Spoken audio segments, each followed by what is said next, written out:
Are my audio levels okay, or how's that working out? Yeah, you're fine. Okay, cool.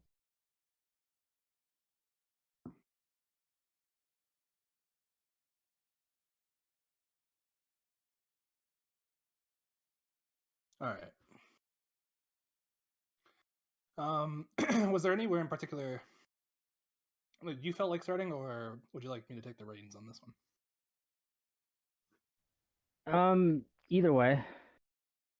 Okay, so I think the first thing that I was just sort of weird on is that there seemed to be a lot of confusion yesterday, or the day before, whichever day it was, on what exactly it was that you thought the conclusion of your discussion with Avi on the binarity of sex was.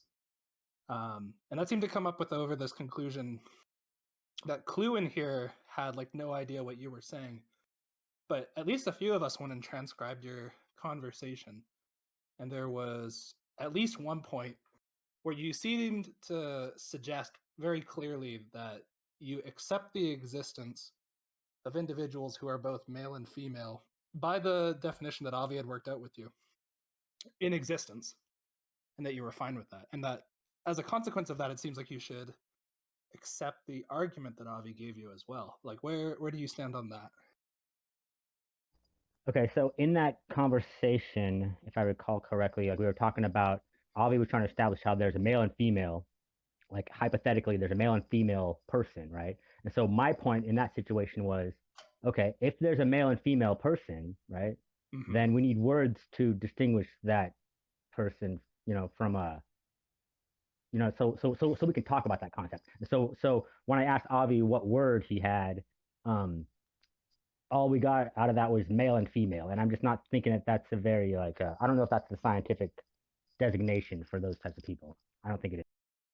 Yeah, so there's two things. One is that I don't think that Avi said that he had no word for it. I think the word that he offered was a kind of very specific subset of hermaphrodite. And then also, I think that likely what would be offered by, for example, uh, the the ISNA is that intersex is just going to track that concept. But also, what I'm Well, sort I of mean, unclear what I'm sort of unclear about is, so you accept the existence of the individuals that Avi demonstrated to you that exist with both small gamete and large gamete production, and then yeah, presumably you but that accept that wouldn't. the argument is valid.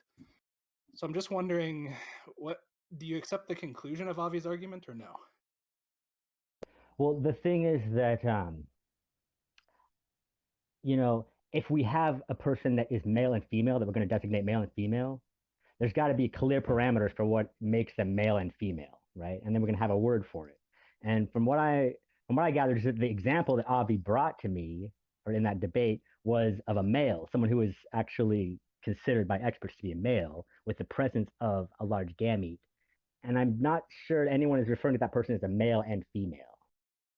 Oh, I mean, I'm pretty sure that the authors explicitly suggest that that person meets the criteria for what you and Avi had defined as male and female. Because you, as far as I understood it, you guys in that debate were using something like the Gametic interpretation, so that all all that sex is meant by is in the sex binary is that there are some individuals who produce small gametes and some individuals who produce large gametes, and that's what the male female distinction is.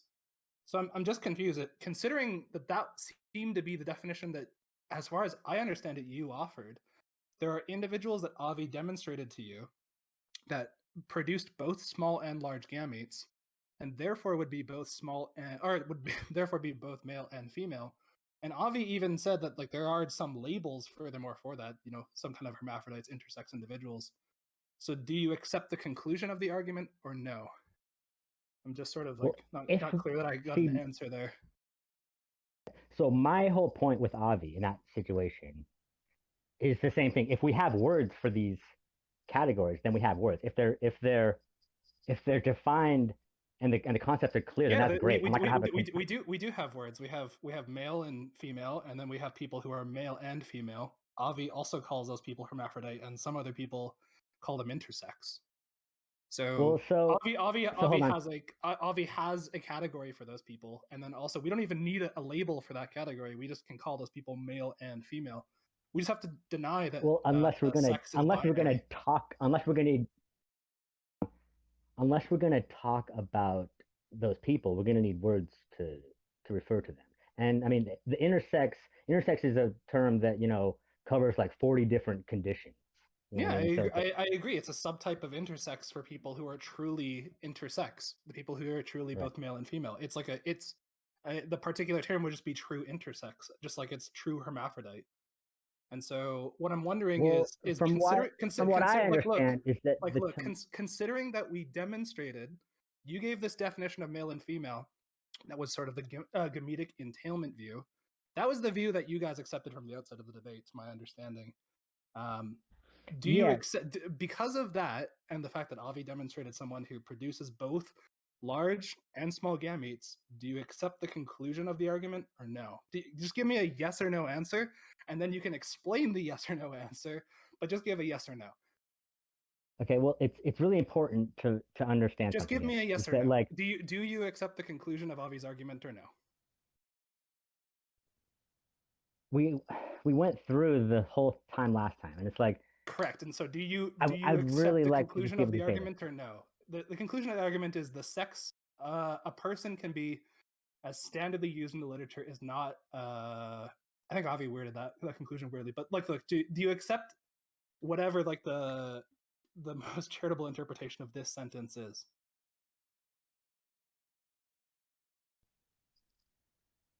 Which sentence are you? Yeah, the conclusion of the argument that Avi is putting in the general chat right now. Do you accept the conclusion of that argument? So this is about how we define what a male is, right? So a male is going to I see be what the sentence means an now. organism. Yeah, there's no weird wording. So I'm just still not appreciating a yes or a no. Do you accept the conclusion of that argument? Yes or no? Is the are you asking if I accept that binary isn't a good term for the sentence is categorization of sex? The proposition is the sex a person can be as standardly used in the literature is not a binary variable. Do you accept that conclusion? Yes or no? If you're using the word "can be," sure, yeah, because all things are possible, sure. Okay, I think that there's a much there's a much stronger notion of "can" being used there.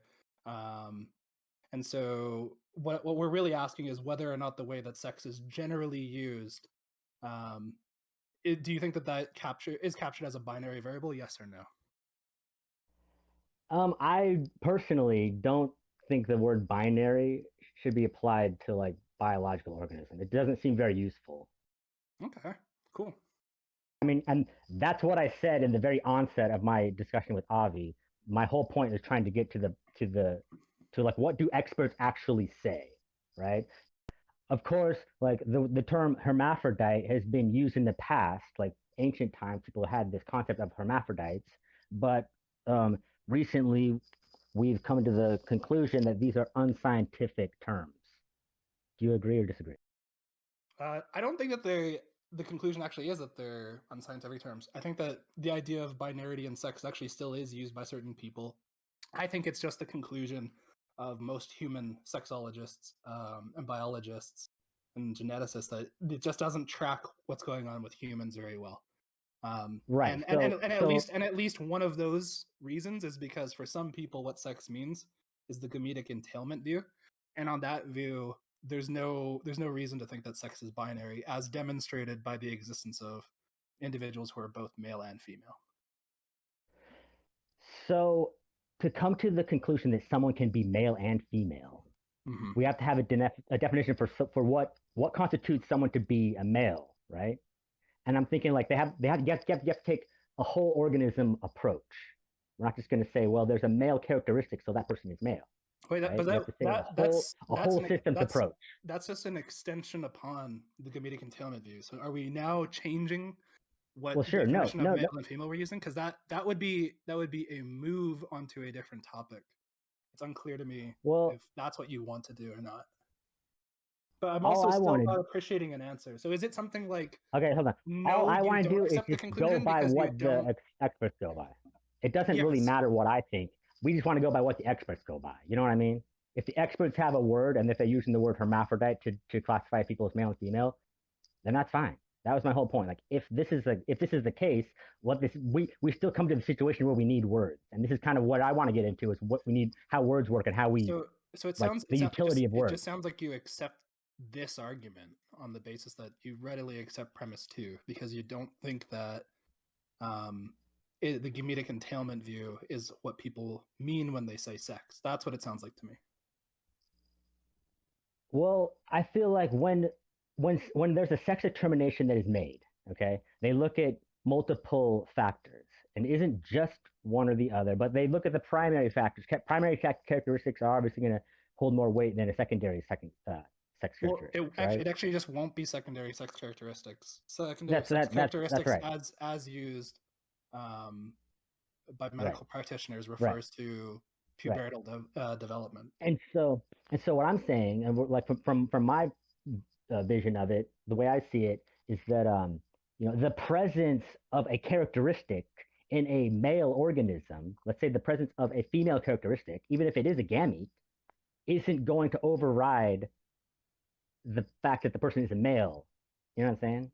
Okay, so let me split this into two questions. My first question is this argument that I just put in chat. Do you accept it?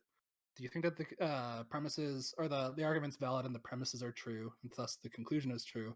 And then as a second question, if what we meant in that argument was to refer to the Gametic entailment view, would you still accept the argument? So there's two sort of like arguments that I'm just asking if you think that you can answer there. We can go with which either one you think should be answered first. But I want to get a clear sort of notion of what you think went on with your discussion with Avi, because to me it sounds like you do accept the argument under both cases, and I just want that to be like brutally clear. Well, the thing is that we need to establish that there's a male and female. If experts are considering a person with a large gamete So in their system, then that qualifies them as female. Like, don't ask me about it. Ask the expert. The second question I asked was predicated upon us having a clear idea of two categories, and those categories themselves were defined in virtue of the production of small and large gametes. Avi showed you that there are people who produce both, and so they would thus be both male and female. And so it seems like to me that the answer to question two was that you accept the argument. And then it seems like in virtue of you thinking that sex binarity is incoherent for other reasons, that you'd also accept it in the general case. Well, only if the presence of a gamete is enough to constitute the whole organism becoming female. That's what it means to give like a hypothetical like sort of view on the argument. I'm saying if what it was the case is that we defined it purely in the Gametic entailment view, do you think that the argument succeeds? I mean, if you want to frame it like that, it's fine. The thing is, like, this isn't really the conversation that I want to have. I feel like we've had this conversation. I didn't ask if it was fine. I was asking if you accept the conclusion of the argument in the context of Gametic entailment view of sex. That could be a way to frame language, sure. That could be a way. No, I'm asking you if you think, I'm asking you if you think that the conclusion of the argument is true in the context of the Gametic entailment view of sex. If we're defining people by like if the only criteria we're going by is gametic entail, like the presence of a gametic entail establishes that someone is a sex, not other sex, but actually a sex, then sure. But I don't think that's how it works. Okay, you know what I mean? So we agree that if someone is using the gametic entailment view of sex, then it is the case. Purely and like that nothing the argument else succeeds. And then now let's go into just your broader view. So just you answering as you. Do you think that this argument succeeds? So I don't think so. I haven't seen anyone use the words right. If no, which premise do you deny? Well, I feel like, I mean, I'm totally willing to defer to experts on this. And this is the thing, is that when I defer to experts, you guys kind of want to don't have any words. If you like so establish a male and female. So are you ambivalent you know what I mean? on C? You just don't have a view on C? I would say that because the whole thing is framed like on what's potentially possible, then I'll say sure. C is, I'll say sure. That's what I said last time too. Like sure, what's possible is, you know, is possible. But it's kind of irrelevant to the discussion that we want to have. That's not what the argument says. The argument is very different from is what's possible. The argument is, I mean, the sex a person could be standardly used in the literature can be taken on more than two possible values implies that conclusively the sex a person or that therefore the way that the sex is used in the literature is not a binary variable. So I'm asking if you think that that conclusion is true or not on your view, or if you're ambivalent to it. That's totally fine, and we'll move on. So the graphs that I've seen that show like all the different intersex conditions have categorized all of them as either male or female. And I don't know if the example that Avi was able to come with in the last debate actually constitutes someone to be male and female, or if that's just a male with the presence of a female characteristic. You know what I'm saying? Like, no, I don't know how much clearer I can make it. Because I asked you a very clear question, which is, do you think that this argument is sound or not? And if no, which premise do you deny? So can you just answer those questions? I mean, yeah. So okay. Look, I'm going to say yes. I'm going to put it all to. What do you accept C, or if you don't, sure. Which premise do you deny? Sure, I'll accept it all like that. So, like, except okay, so do you think that the premises are true? If there's someone who is male and female, then yes, that would constitute a situation where it's not binary. It's not just that is one case, right? But there are other ways in which this argument would be true too. So, for example, if there are three sexual categories or a continuous spectrum, that would also make it very difficult to cash this out as a binarity. Right. If we lived on a different planet. So just to be clear, do you think that the conclusion of the argument is true, or are you ambivalent towards it? Because if you think it's true, or you're ambivalent to it, then we can move on. Okay, good. Yeah. Okay. Ambivalent. Yeah. Okay. Fair enough.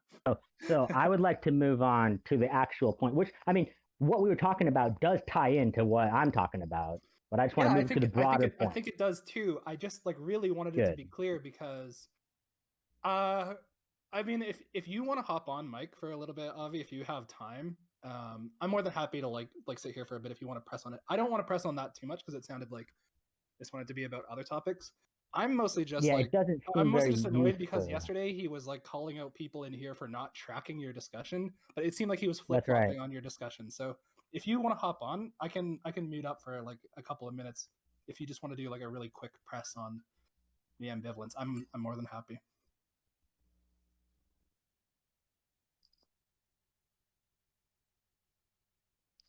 I think that what it sounds like you're saying. Okay, go ahead, Avi. Yeah. So look, if you're ambivalent on the conclusion, presumably you're ambivalent on one of the premises of the argument, because if both premises of this argument are true, then the conclusion must be true. Do you agree with that? We haven't established that both are true. We haven't established. Okay, so which premise? Male and female. Yeah. So which premise are you ambivalent on? So you need to establish what criteria. Which premise are you? I'm sorry. Which female? Which? Oh, you're ambivalent on premise 2. Sorry, what are you saying? You're ambivalent on premise 2? Male and female. Yeah. Sorry, yeah. I just. Which premise are you ambivalent on? Premise 2. Because here's a supporting argument. Here's a supporting argument for premise 2. So here's argument 2, supporting argument for pre-2 and argument 1. I'm just spam it again because people are talking in this chat. Okay. So premise 1, if a sex a person can be, a standardly used in the literature can take on the following values: male, female, male and female, then the sex a person can be, as standardly used in the literature, can take on more than 2 possible values. That has the form of R implies P. Premise 2, the sex a person can be, as standardly used in the literature, can take on the following values: male, female, male and female. That's R. Conclusion, the sex a person can be, as standardly used in the literature, can take on more than 2 possible values. Okay, so depending Okay. on how the values are determined, how a female value is determined, I'm gonna say sure, it's all right. You've got it. If you can establish that someone is a male and female, then that framework can work. But the fact is, I don't see any experts determining someone who to be a male and a female. You know what I mean? Like, Sorry, what premise? Sorry. Do you accept? You know what I mean? Sorry, is there a We're trying to premise in talk this about what argument? is, not what can be. Sorry, is there a premise in this argument that you reject or that you're ambivalent towards? Here's the argument. Okay. Let me make it clear because I understand your argument. I'm just trying to say if we cannot determine someone to be male and female, like I could look at someone and say, oh, that's a male and female. If I say that secondary. I don't hear a premise, right? So I'm giving a formally valid argument. So I'd like a premise that you. Yeah. So you said, because remember, we gave it the first argument. You said you're ambivalent on premise 2. Then I gave a supporting argument for premise 2, right? Now, since the argument takes the form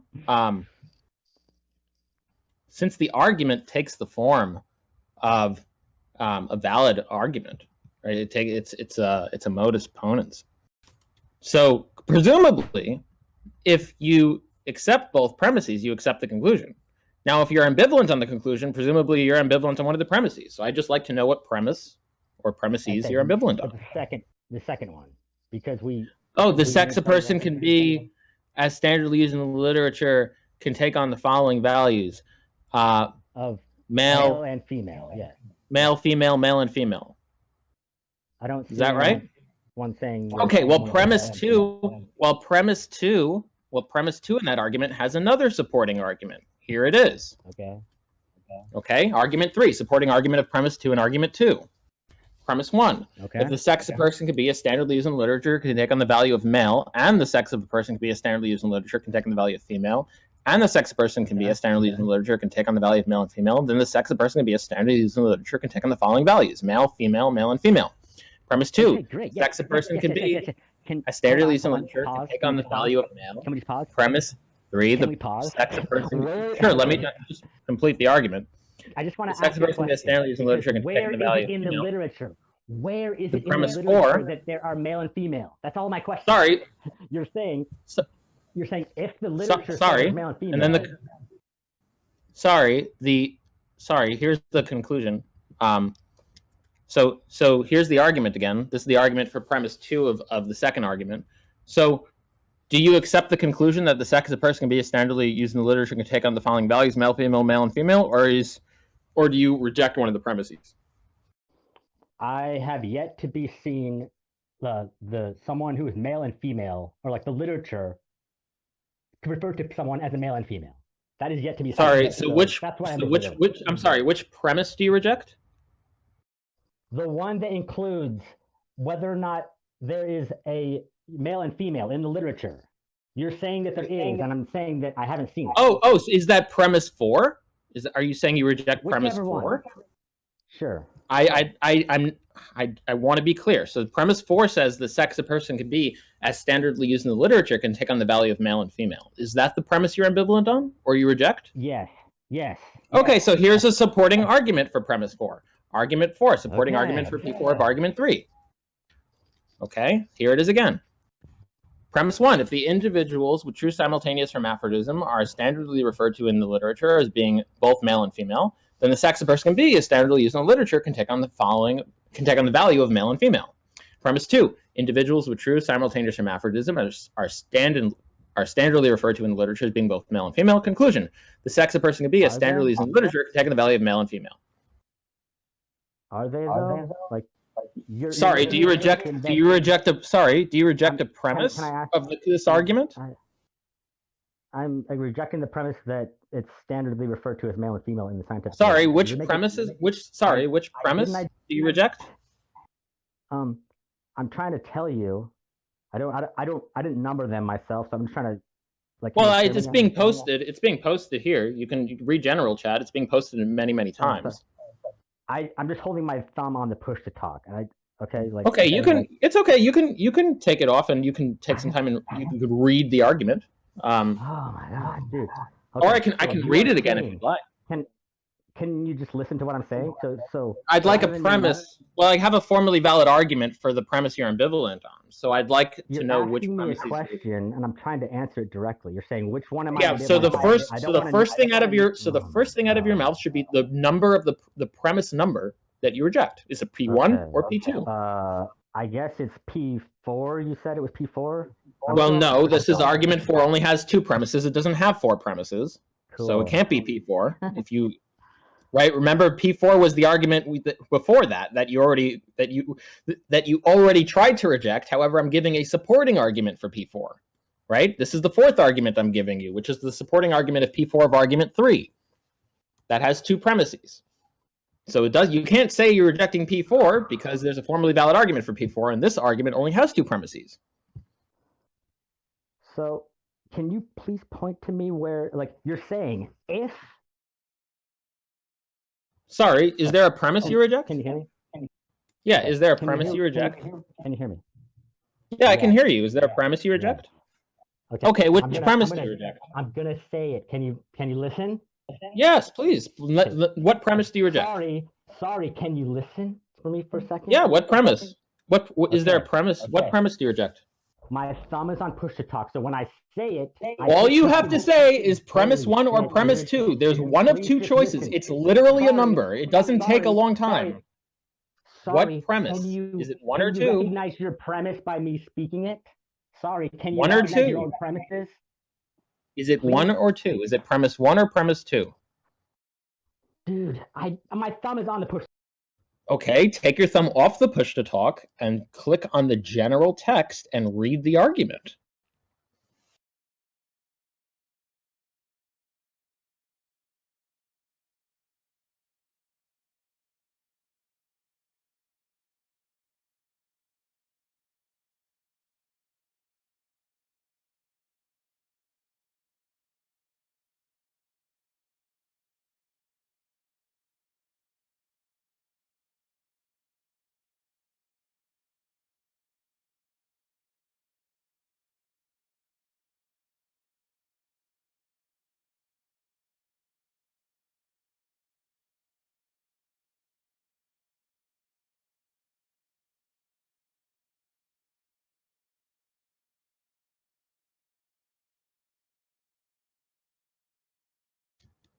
Are you able to read it? Here we go.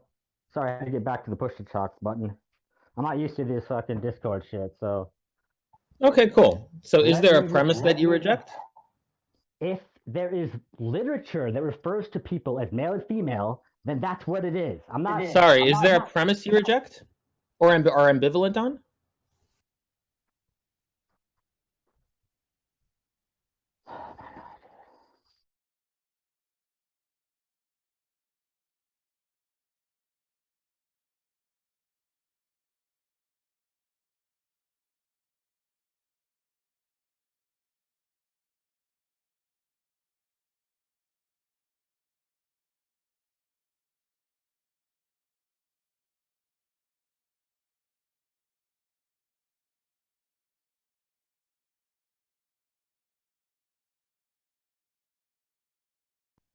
You're saying in P2 that the individuals are standardly referred to in the literature as being both male and female, right? Well, not close, but that's not what P2 says. P2 says word for word, individuals with true simultaneous hermaphroditism are standardly referred to in the literature as being both male and female.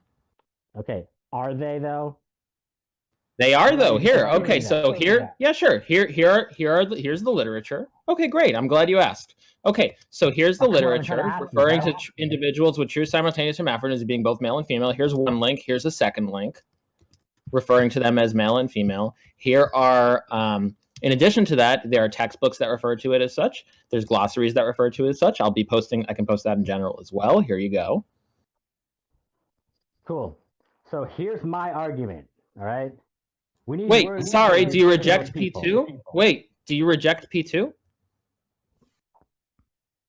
I said I'm ambivalent toward because I haven't seen any. Okay, so I've just provided you the literature that actually demonstrates that P2 is true.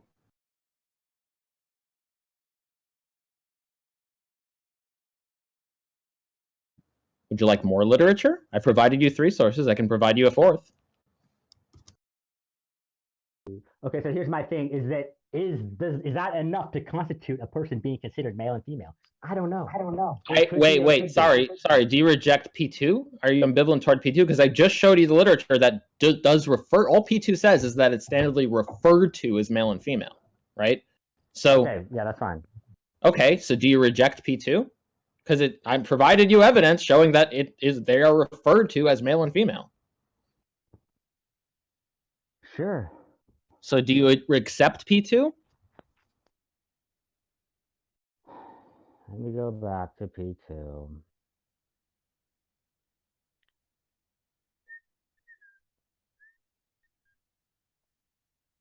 If that's how they refer to, then that's how they refer to. I've said it 1,000 times. Okay, great. Then do you accept the conclusion of argument 4, which is the supporting argument P4 of argument 3?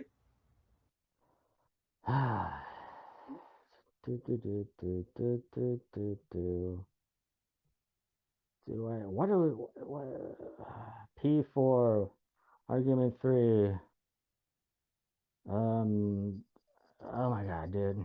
Like, what is the relevance of this conversation? Sorry, well, if you're ambivalent to it, and if you accept this premise, then you would either have to reject P1 or accept the supporting argument 4, which is the argument in support of premise 4 of argument 3. And if you accept argument 3, then presumably you'd accept premise 2 of argument 1. And if you accept premise 2 of argument 1, and you don't have another premise to reject, then you would accept argument 1 if you don't have another premise to reject, which means you would support the conclusion that a sex of person can be a standardly used in literature is not a binary variable. That's why, since you don't reject P2 anymore, that's why if you don't... That's fine. Yeah, okay. So do you accept premise 2 in argument 4? Accept it. Let's just accept it all. Okay, great. So then do you accept... If we can move... Okay, so then do you... So accept it all. So all supporting arguments you accept. So let me reiterate something that I thought I made clear. Wait, I didn't hear an answer. So I just want to be... about establishing whether or not shit is Wait, binary. so I just want to... Do you understand? I just want to be clear if I have an answer. Binary is a word that fits to sex. Yes, so I just want to be clear if there's an answer. So you said you accept P2. So do you accept the conclusion of argument 4, the supporting argument of P4 argument for argument 3, which is the sex a person can be? It's a language. Sorry, do you think C, the sex a person can be as standardly used in literature, can take on the value of male and female? Do you think that proposition is true? It could be. Okay, well, no. I didn't ask you if it could be true. I asked you if you think the conclusion, which is C, the sex a person can be. No. I'm not asking you if the proposition, the sex a person can be as standardly used in literature, can take on the value of male and female, could be true. I'm asking you if you think it is true. The sex a person can be as standardly used in literature, can take on the value of male and female. Do you think C is true? I'll just post the argument again here.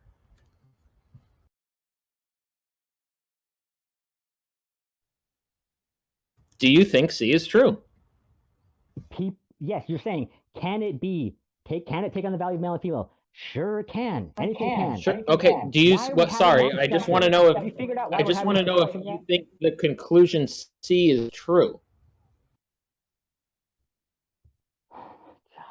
Yes, I've already said this like 8 times. Oh, okay. So if you think the conclusions, well then if you think, okay, so if you think, hold on, if you think the conclusion C, if you think the conclusion C is true, then we have to go back up to supporting argument number 3. Then, do you think that's true? So the whole reason we brought this argument in was because you tried to be ambivalent about premise 4 of argument 3, which was a supporting argument of P2 of argument 2.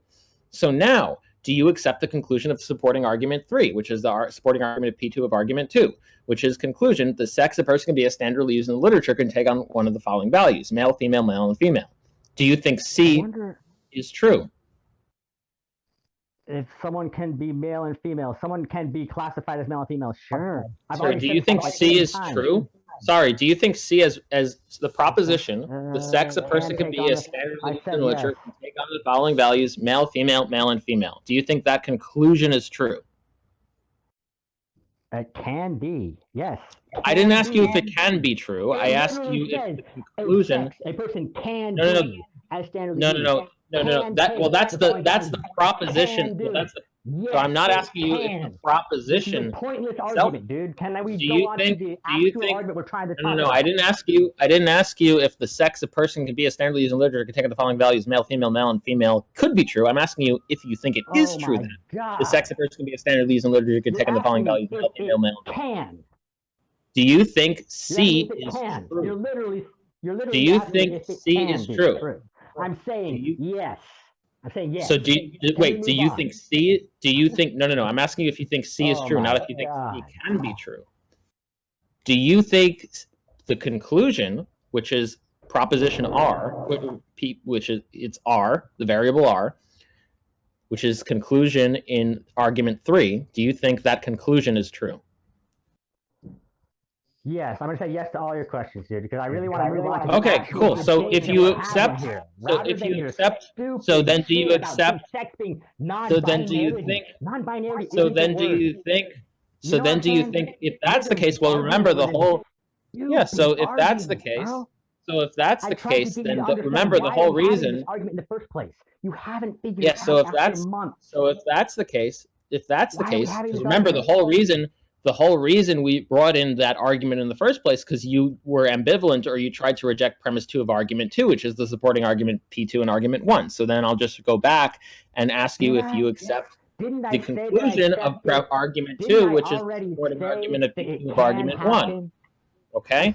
So do you accept the conclusion? So do you accept the conclusion? Do you accept the conclusion of argument 2, the supporting argument of P2 of argument 1? Yeah. Yep. So do you accept C, the sex a person can be a standardly used literature can take on more than 2 possible values? Okay, cool. Then do you accept the original argument that you tried to not accept and you said you were ambivalent on, which is the following? Do you accept the original argument? Because you're not going to push back on P2 anymore because you accepted P2 because that was the conclusion of argument 2, which is the supporting argument of premise 2 and argument 1. So do you accept the conclusion that the sex a person can be as standardly used in the literature is not a binary variable? Guess what? I haven't seen the literature that says it's not a binary variable, so I'm not going to say it. Do you accept the? Sorry, do you think? So you accept that the conclusion, which is the sex. Topic that we want to talk about? Do you think? So sorry, I just want to be crystal clear. Sorry, I just want to be crystal clear. Do you think that the conclusion? Do you think that the conclusion in the original argument, which is the sex a person can be as standardly used in the literature, is not a binary variable? Do you think C is true? Sure. Okay, great. Thank you for conceding that C, the sex, is true, which is the ready to talk about? All right, now I'll pass it back to Bryn now. Talk about? Well, that's a debate for you and Bryn. Okay, Bryn, are you there? Great. Yeah, but I actually think that there's a slight confusion that's worth clearing up. I think what he thinks is going on is that the way that you've used can in your argument, Avi, is that can is operating on what could be used in the literature, rather than what you mean, which is the sex that a person could end up identifying as. So I think it's worth clarifying. Not identifying, no, just being. Yeah, no. But you're not saying that this argument is about the possibility space of definitions. The possibility space is about sexes in your argument. What he thinks. What he thinks you're saying is something like it could be the case that people use this definition, but you're saying something much stronger. You're saying this is how it's used. So I just want to get clarity on that. Yeah, of course. Yeah, absolutely. So do you understand that point that Avi is saying that this is how the definition work, or how the term is used in the literature? That is what people mean in the literature. Right. Okay, so if that's what he's saying, then that's it. That's it. That's what I've been trying to agree with this entire time. If that's what I said months ago. I said, if that's what they're saying, that's what they're saying. I'm not even an argument in this at all. No. Move on. The point is that is what they're saying. Do you accept that that's what they're saying? Sure. I'm not going to be the authority on whether or not. Is that sure sarcastic? Or yes. No. What it means is that, listen. What it means is that my opinion on this is totally irrelevant. If that's what the experts are doing, that's what they're doing. Okay? Okay, that is what the Yeah. Do you understand this? Okay, so can we move on now? You guys ready to move on? Do you accept that that's what the experts are doing? If that's what they're doing, that's what they're doing. Stop That's a asking. tautology. That's not an answer to my question. The question is, do you accept that that's what the experts are doing? I haven't seen them do it, so I can't accept Okay, Avi, it. can you just repost your sources just real quick? Oh, well, here we go. Now we go back to the syllogism. Dude, oh my God, you guys, please stop, please. Wait, so here's I think it's worth just pointing out that guys, Avi did demonstrate that that's what they're doing. It's not a hypothetical. They are doing this. Here we go. Okay. So do you reject the premise? Here's the formalized argument. The sex of a person can be a standard used in literature. It's not a binary variable. Okay. Do you reject the premise of this argument? Or do you agree that the sex of a person can be a standardly used in literature is not a binary variable? I've already said it's not a binary variable. Oh yeah, wait, that's it. I've already said it's not a binary variable. I said it long ago. I said it months ago. Do you understand it? So just so be clear, do you agree with the conclusion? Did you understand me months ago when I said it's not a binary variable? Crystal clear. Okay, cool. Great. So cool. So did you hear accept me now? when I started? No. I'm not asking you about what you said. Variable. Excuse me. I'm not asking you about what you said months ago. Yeah, I'm not asking you about what you said months ago. I'm asking about. I'm just asking you. I'm just asking you. You're literally trying to establish a non-binarity of sex. I'm not asking you about what you said months ago. I'm not asking you about what you said months ago. I'm asking about what you're saying now, and I just want to know if you agree that the conclusion of this argument is true, which is the proposition that the sex a person can be, as standardly used in the literature, is not a binary variable. Do you think that's true, yes or no? Sure, yeah. Okay, thank you. Okay, now you can go back talking to Bryn about what you want to talk about. It's what I said months ago. If you had listened to me in my very first sentence I talked to you, you would have understood that, wow, this guy doesn't think that binarity is the way to talk about sex. Like, holy shit, man. All right. Great. Now you can talk to Bryn about what you came to talk about. Cool. Awesome. Okay. I appreciate the consent. Okay, hopefully you guys can stick around, because honestly, I want you guys to be able to fucking get my point here, okay? All right, so let's just talk about words, all right? If we're going to define any words whatsoever. Are you guys still here? Yeah, of course, we're all here. Okay, good. All right, premise one. Words give us the ability to talk about concepts. Okay, one second. Let me just write that out. Words give us the ability to talk about. Okay, what? I want you all to write it out. Yeah. Words give us the ability to talk about concepts, and the primary purpose of the language is to be able to talk about concepts, okay, or like refer to concepts. Okay, right? That's premise two. No, premise two. Sorry, I was just reiterating premise one. Premise two. Wait. What was the reiteration of premise one? I was just saying it's like a primary purpose of language is to be able to talk about concepts. Okay. The primary purpose of language. It's a primary purpose. Yeah. A primary purpose. Okay, so there's actually multiple primary purposes of language. There could be. I'm just trying to get through this argument. A primary purpose of language is to talk about concepts. Okay. And premise two? Okay. Now here we go. Different concepts require different words, or we lose the ability to communicate about those concepts. Different words, or we lose the ability to what? To what about those concepts? Or like it uses the value, the utility value of the word is diminished. Or we can't communicate. We can't communicate about concepts if we don't have different words. Okay, can you just restate premise two? You got really lost there. Okay, different words. We need different words for different concepts. Okay, so that's the same. We need different words for different concepts. Okay. Or else we can't talk about them. Okay. Or else we can't talk about them. Okay, we need different words for different. We can't talk, study, / learn about them. Not talk about those different concepts. Okay. Okay. So, right. So, are you in agreement with this so far? Like, if there's any pushback on any premises so far? No. Let's just see what the full argument is, and then we'll talk about it. So we have two. Okay. premises. So, well, let me clarify this premise here, because I want you all to understand like what I mean by this. The second one. Okay. The second one. Okay. So let's say you got a concept like veganism. Okay. Wait. No. Let's not get into the ramble, because I don't even disagree with it. Let's just please just finish the argument first. Okay. Please just finish Okay. Premise three or the conclusion. Sure. Which is it? So here we go. We got the different concepts require different words, right? Yeah, you said we Adult need different words for different concepts, or else we cannot talk about those different concepts. That's what I have for premise 2. Yeah, right. We lose the ability and to have that clarity with our communication, right? Sure. Yeah, okay, good. Premise 3, adult human female is a concept. Adult human male is a concept that are emerged in direct contrast to each other. They emerge together. And adult human male are contrasting concepts. Okay. Yeah, they emerge simultaneously. Okay, right? so You know what I mean? Like, I just have it as like contrasting light and concepts. dark. Is the emergent simultaneity an important part, or is that just like thrown in there? Well, it is just. I mean, it's kind of a side. It's a side issue because not Okay, all so how words about we have make the that same. premise 4? Not And we'll all see if we words. need it. How about we just make that premise 4, and we'll It could be a sub premise of premise 3 There's no such thing as a sub premise. Let's just say it's a premise or 4. whatever. So Sure. so adult human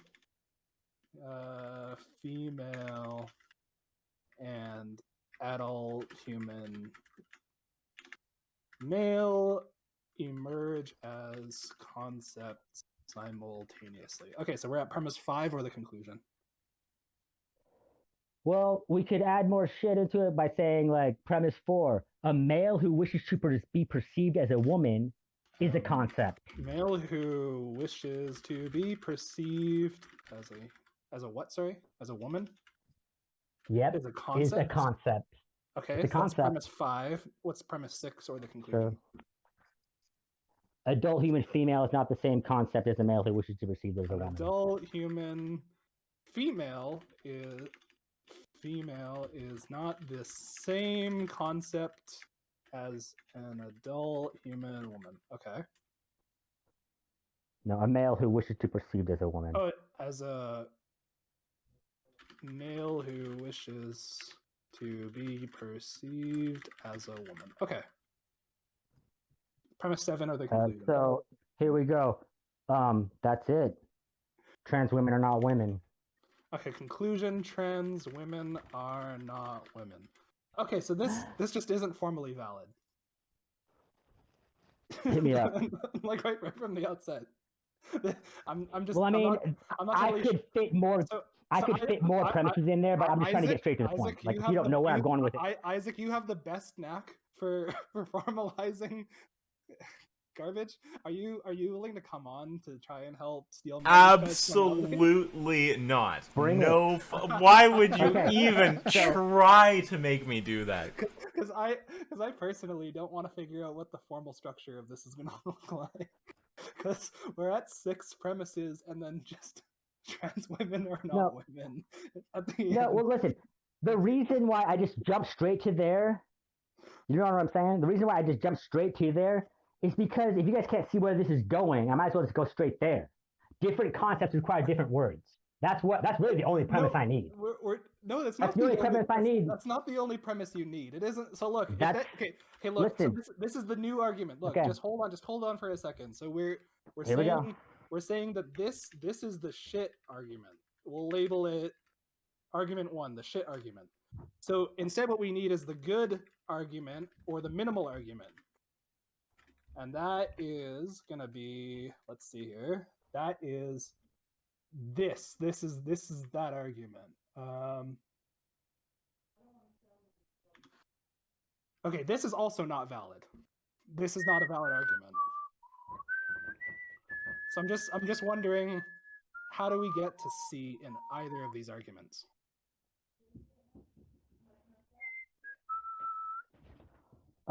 Because what's a trans woman?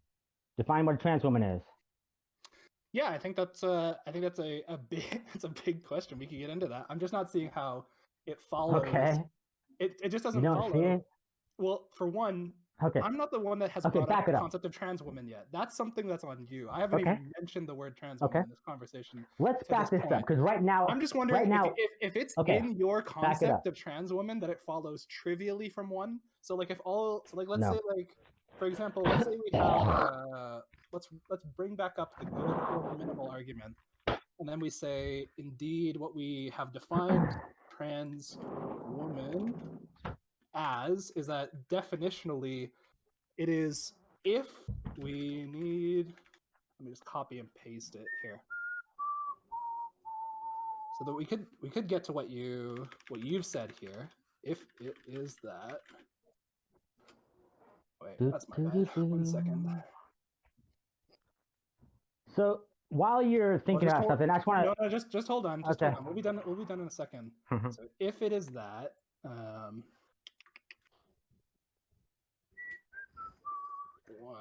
this, then trans women are not women. So you could say that this is what your view is, and you just define trans women as that. That's going to have a few problems. One of them is vicious regressiveness, and then the other problem is that it just, I don't think this is what anyone means by trans woman. So what is it that allows us to get from 1 to C, or are we going back to the shit argument? Okay, so let's shift gears a little bit. Let's not even talk about trans women. No. Yes. We're not shifting. Just hold on, bro.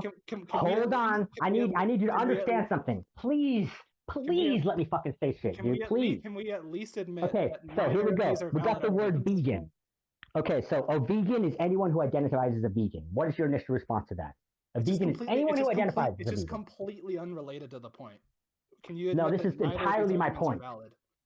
No, it's not entirely your point. It's just completely unrelated. Yes, no, hold on. No. We're talking about how words work. Look, we're talking about how words work. I just want some kind of clarity on whether you think either of these arguments are valid.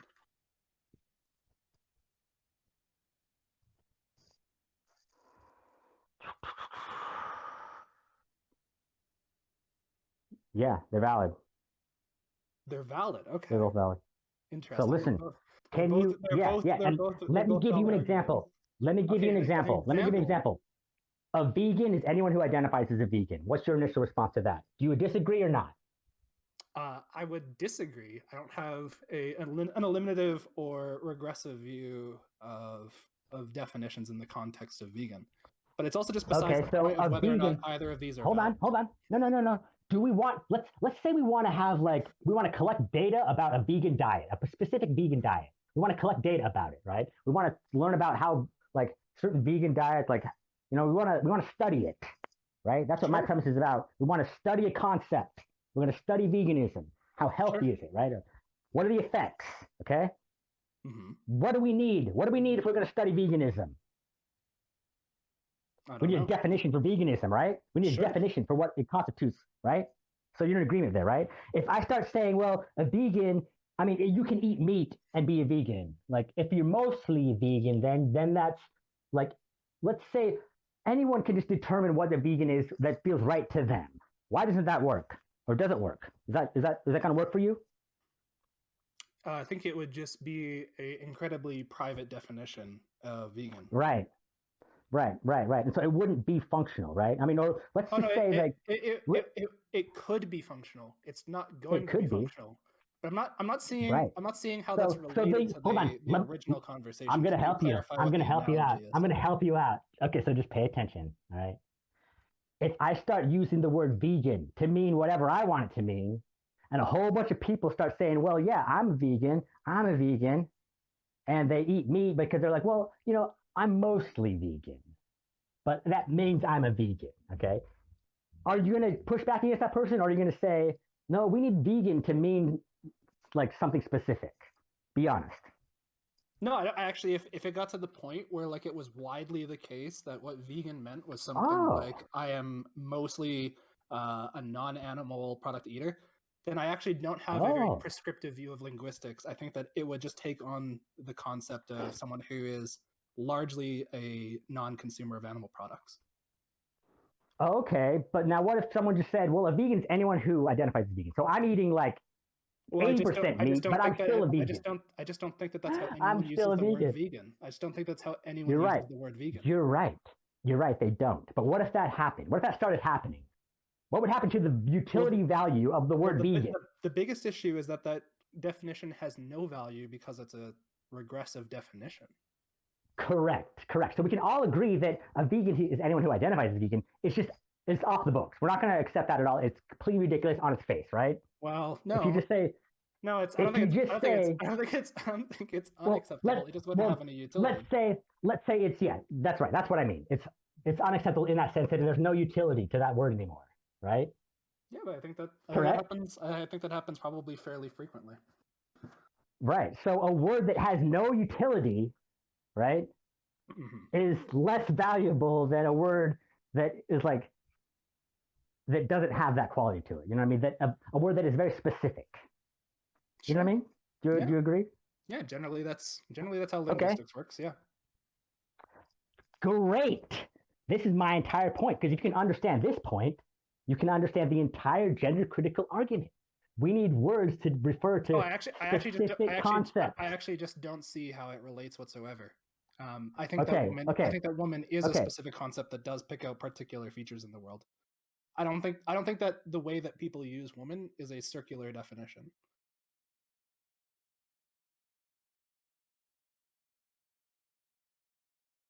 Hello?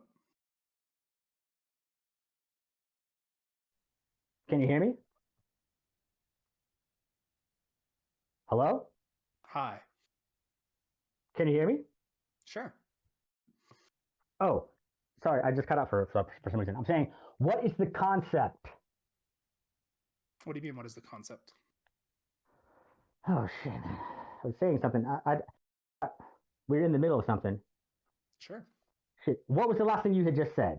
Yeah, I don't think that the hypothetical about what it could be the case that veganism ends up meaning is at all transferable to the concept of woman. And I think that the relevant analogy is that woman is a distinct concept that refers to a bunch of social norms. Aha, yes. Okay. So you're defining woman as... Well, I'm not defining it. That's how I understand people to use it. Okay. I'm not a prescriptivist about my linguistics. I think that's just generally how it's used. No, are you someone who says trans women are women? I don't think that I'm some kind of like chief on how language ought to be used.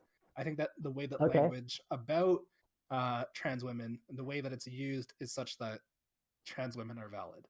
Because all that I think that valid, what does that mean? Valid doesn't mean woman, does it?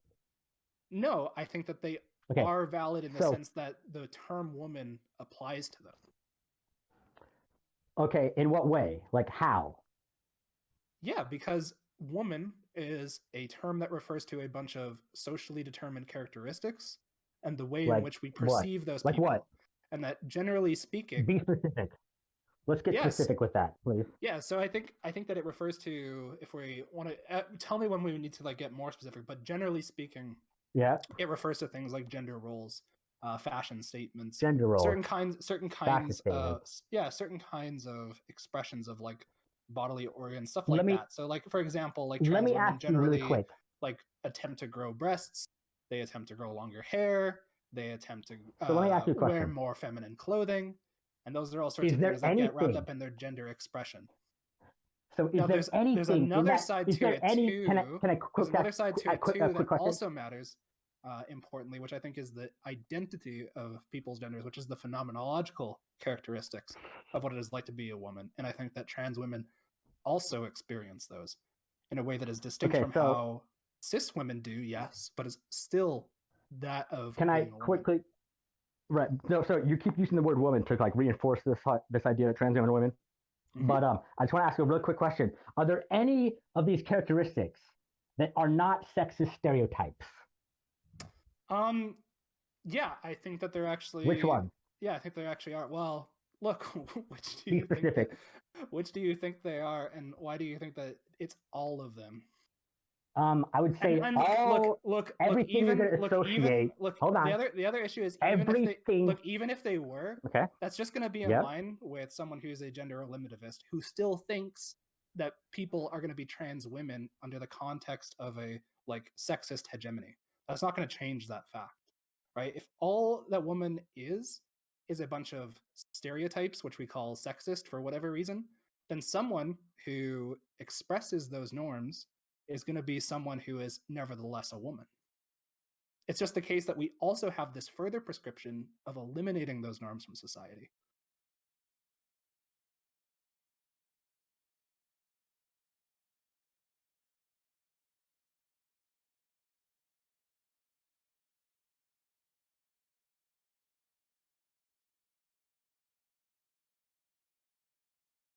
Hello?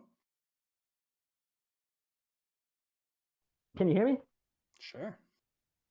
Oh, sorry. Did you not hear what I was just speaking, but I guess my push to talk was off again. Sorry. I'm saying like if we if the word woman just refers to sexist stereotypes, okay, then there's a whole bunch of adult human females who reject that idea that they are just a collection of sexist stereotypes. Do you accept that? That there are actual women who reject the idea of being defined as a sexist stereotype, like whatever it is. Yeah, but I don't see the relevance. Just like there be people, just like how there are people who say, just like how there be vegans who say, fuck that shit. I don't see the relevance, right? Because I'm talking about how language is used descriptively. Now, if we have like some prescriptive view about how women ought to be, if we have some prescriptive view about how women ought to be used, and that view is that we ought to eliminate the idea of gender norms from our notion of woman. It seems like you're the one doing that. That's still. It seems like you're the one doing that. I'm just describing how woman is used, and if we even if we agree that all that woman means is a bunch of sexist stereotypes, it's still going to be the case that people who are assigned male at birth are going to be women if they follow those stereotypes. No. That's just how the descriptivity of language works. But I'm also rejecting the idea. Hold on. And would need hold on. You are describing. You are describing a trans woman. Okay. Explain. Explain something that is not a sexist stereotype. Explain something about. Describe one gender from the other gender without using any sexist stereotypes. You know what I mean? Distinguish the two genders without utilizing sexist stereotypes. Yeah, so I think that generally speaking, it involves things like having certain kinds of genitalia, which I don't think are going to be sexist stereotypes. They can be sex, my guy. They can be non-value laden, and then other aspects which generally come up are other phenomenological. Wait a minute. But the example you went to was sex. But you said you can tell your gender by their sex, right? I think that generally speaking, the idea that some kind of normality about things like putting a gender on things like wearing dresses or makeup and whatnot is not necessarily sexist either. Well, it's a stereotype about the sexes, right? You're saying like this, like women do this, women act like this, women wear dresses, women do the, you know what I mean? I'm not saying that they stereotype. Because it's not that they do those things. If you're defining it. No, it's not that they do you're literally those things defining the word and that they carry a value connotation. It's that we're just saying that our notion when we want to refer to somebody is best picking out in many cases those individuals. So for example, I don't think that there is anything wrong with the kinds of things that we use to pick out individuals, like for example, like Blair White. And so if there was like a room of like 100 Arnold Schwarzeneggers and one Blair White, and I said, look at her, and that person looked at Blair White, I don't think there's necessarily anything sexist going on there. Sure. So I'm just wondering why you think that that's necessarily sexist for me to be able to pick out Blair White in a room of 100 Arnold Schwarzeneggers and one Blair White.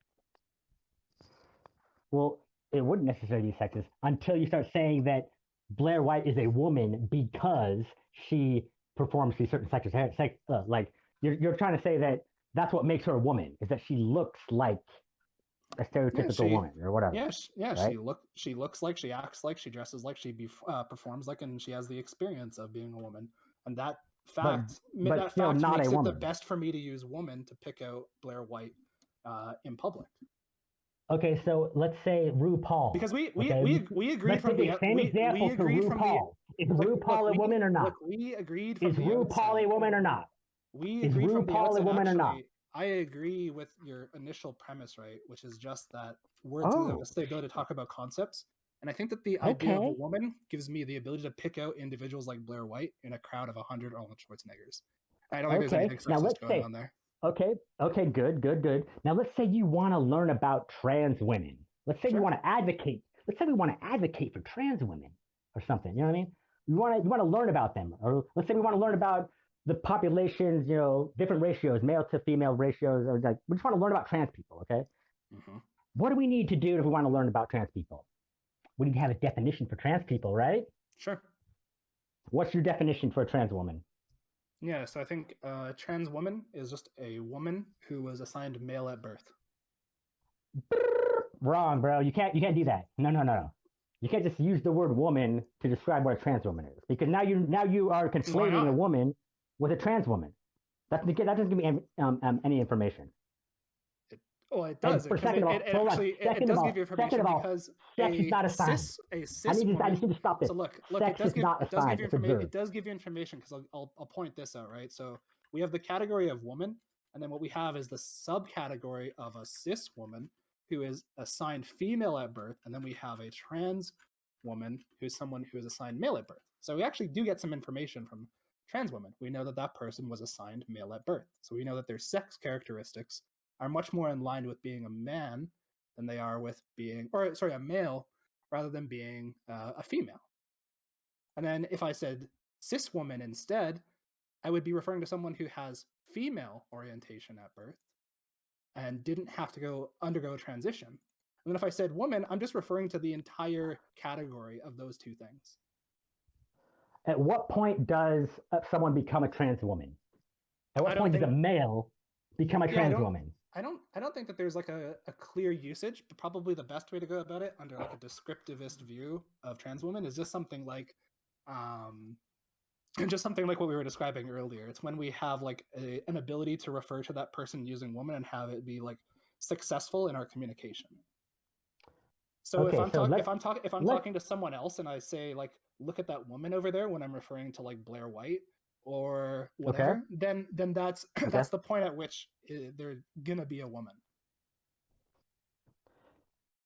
I can see how that could be functional in that situation where all you got is just like a way to distinguish the Blair Whites from the Arnold Schwarzeneggers. You can say, okay, that word will work for that person, right? To distinguish them from other males, right? But now let's look at your way of utilizing the word woman, okay? Let's think about language as a scaffolding, right? And woman is one of these it's on like one of the lowest rungs of the scaffolding. If you take out this definition, a whole bunch of shit's gonna fall apart. All right, let's talk about the concept of like lesbians. You're gonna say, oh, we're gonna talk about lesbians, or the concept of a lesbian, right?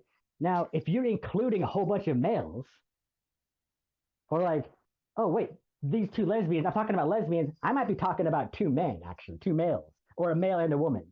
Yeah, that's you know fine. what I'm saying?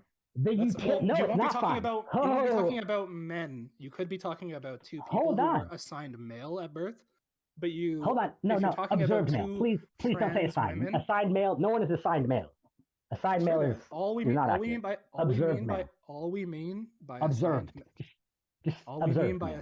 I mean by it, and if you just want to use the word observed, that's fine. But I'm going to continue using the well-accepted form in the literature. Yes. So look, it is widely accepted. Like, look here. No, it's not. Here, look. We can finding a place where it's written down. We can quickly bring up its usage on under sexism on Wikipedia, right? And in there they have multiple references where they use the term assignment. Who assigns sex? Who assigns sex? If we just mean the same thing as observed and assignment, that's fine. I'm just using the word that most people use because again, I'm not a prescriptivist in language. I'm just describing how language is used. But you're misusing language. I'm not. I'm using the language. I'm using the language. You actually are using the language that is generally used. Are women? I'm using the language that is generally used by the community. And if you think I'm wrong about that, then you're more than welcome to demonstrate the ways in which I'm wrong by referring to resources that point in the opposite direction. But I'm just using the words that I understand the scientific community and the gender community at large. The scientific method. Well, I mean, if you understand the scientific method. Right? You understand the scientific method, right? Then you would understand that sex is observed. Well, that's as basic as a motherfucker gets.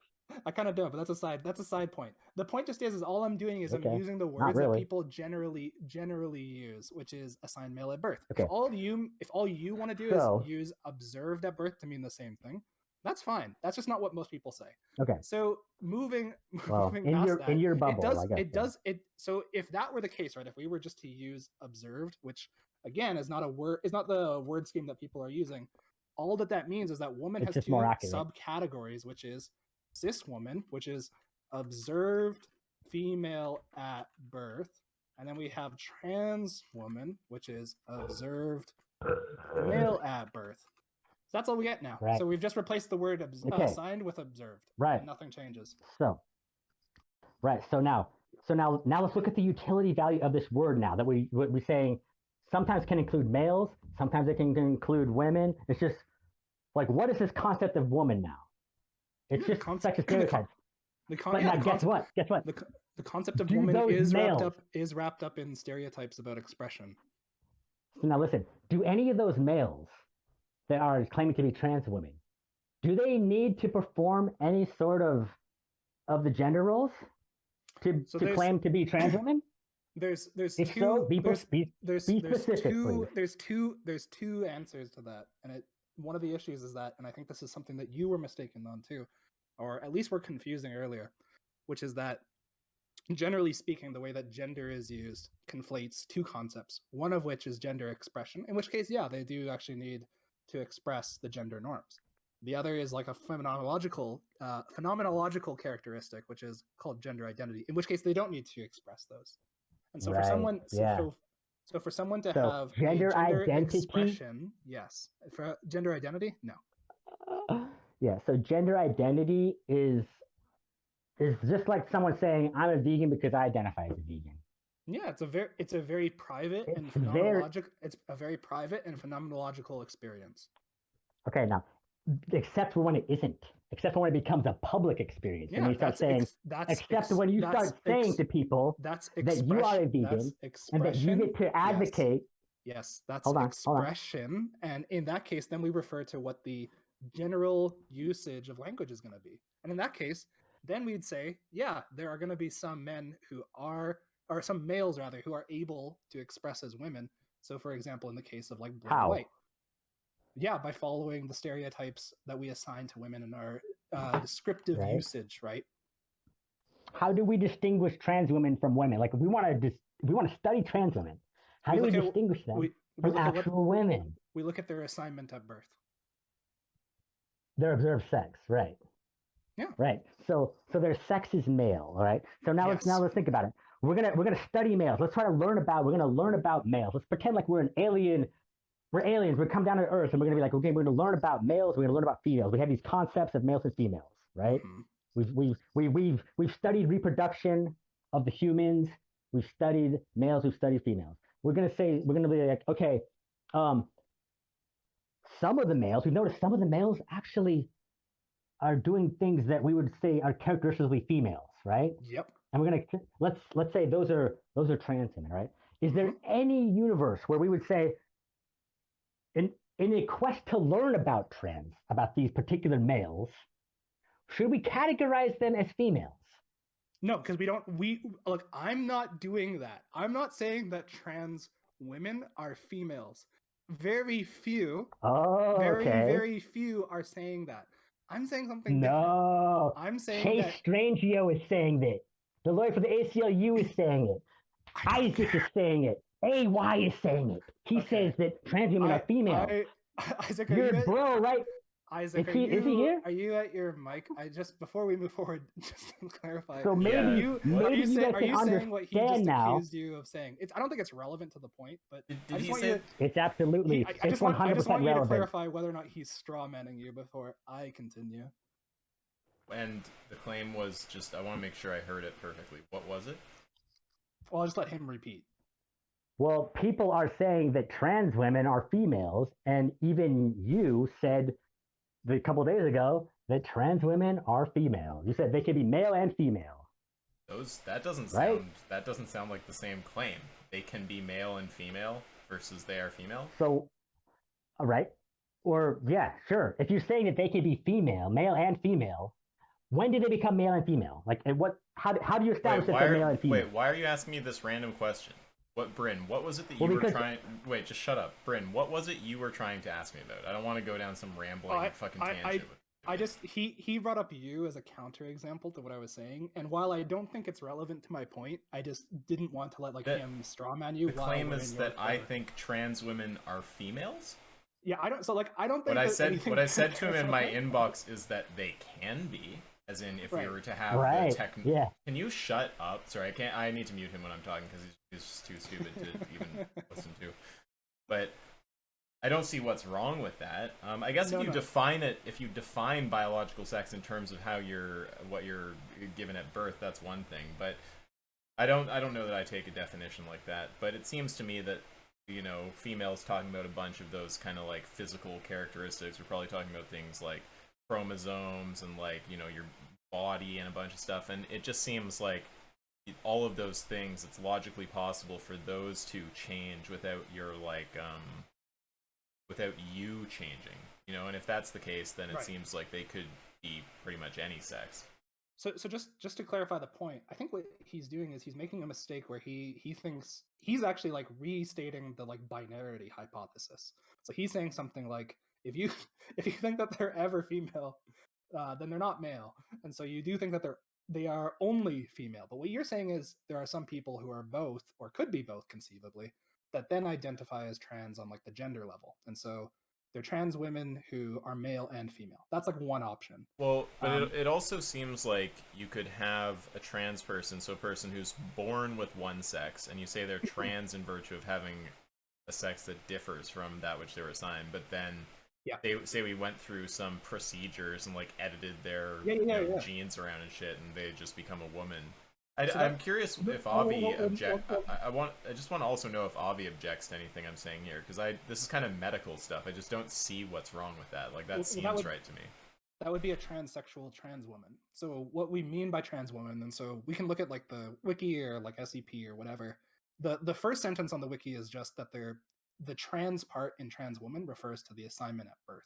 But there can be some people, like you said, theoretically. I don't know that we have any sex therapies that we'd say like are quite to the point where there is like a clear transsexuality going on, but it's conceivable, right? You know, there could be some future therapy. Right. Yeah. Exactly. That would be a transsexual trans woman, because they've both transitioned their sex and their gender was also not in accordance, or currently is not in accordance with their initial sex. Yeah. So it describes two things. Yeah, so like my view permits that. I want to hear from Avi on this, because I assume you and I agree on this, Bryn, but I'm curious if he disagrees. But it seems fine to say that you could have someone who's trans, so you say they were assigned a sex at birth, their gender differs from that which they were assigned at birth, but they also have changed their sex, right, such that their sex is now woman, right?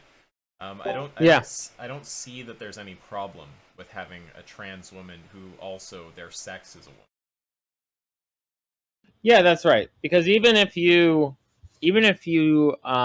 change your sex, it's still the case that your that your gender could be not the same label that you were given as the sex you were assigned at birth. Right. Yeah. And that's still true even if you changed your sex.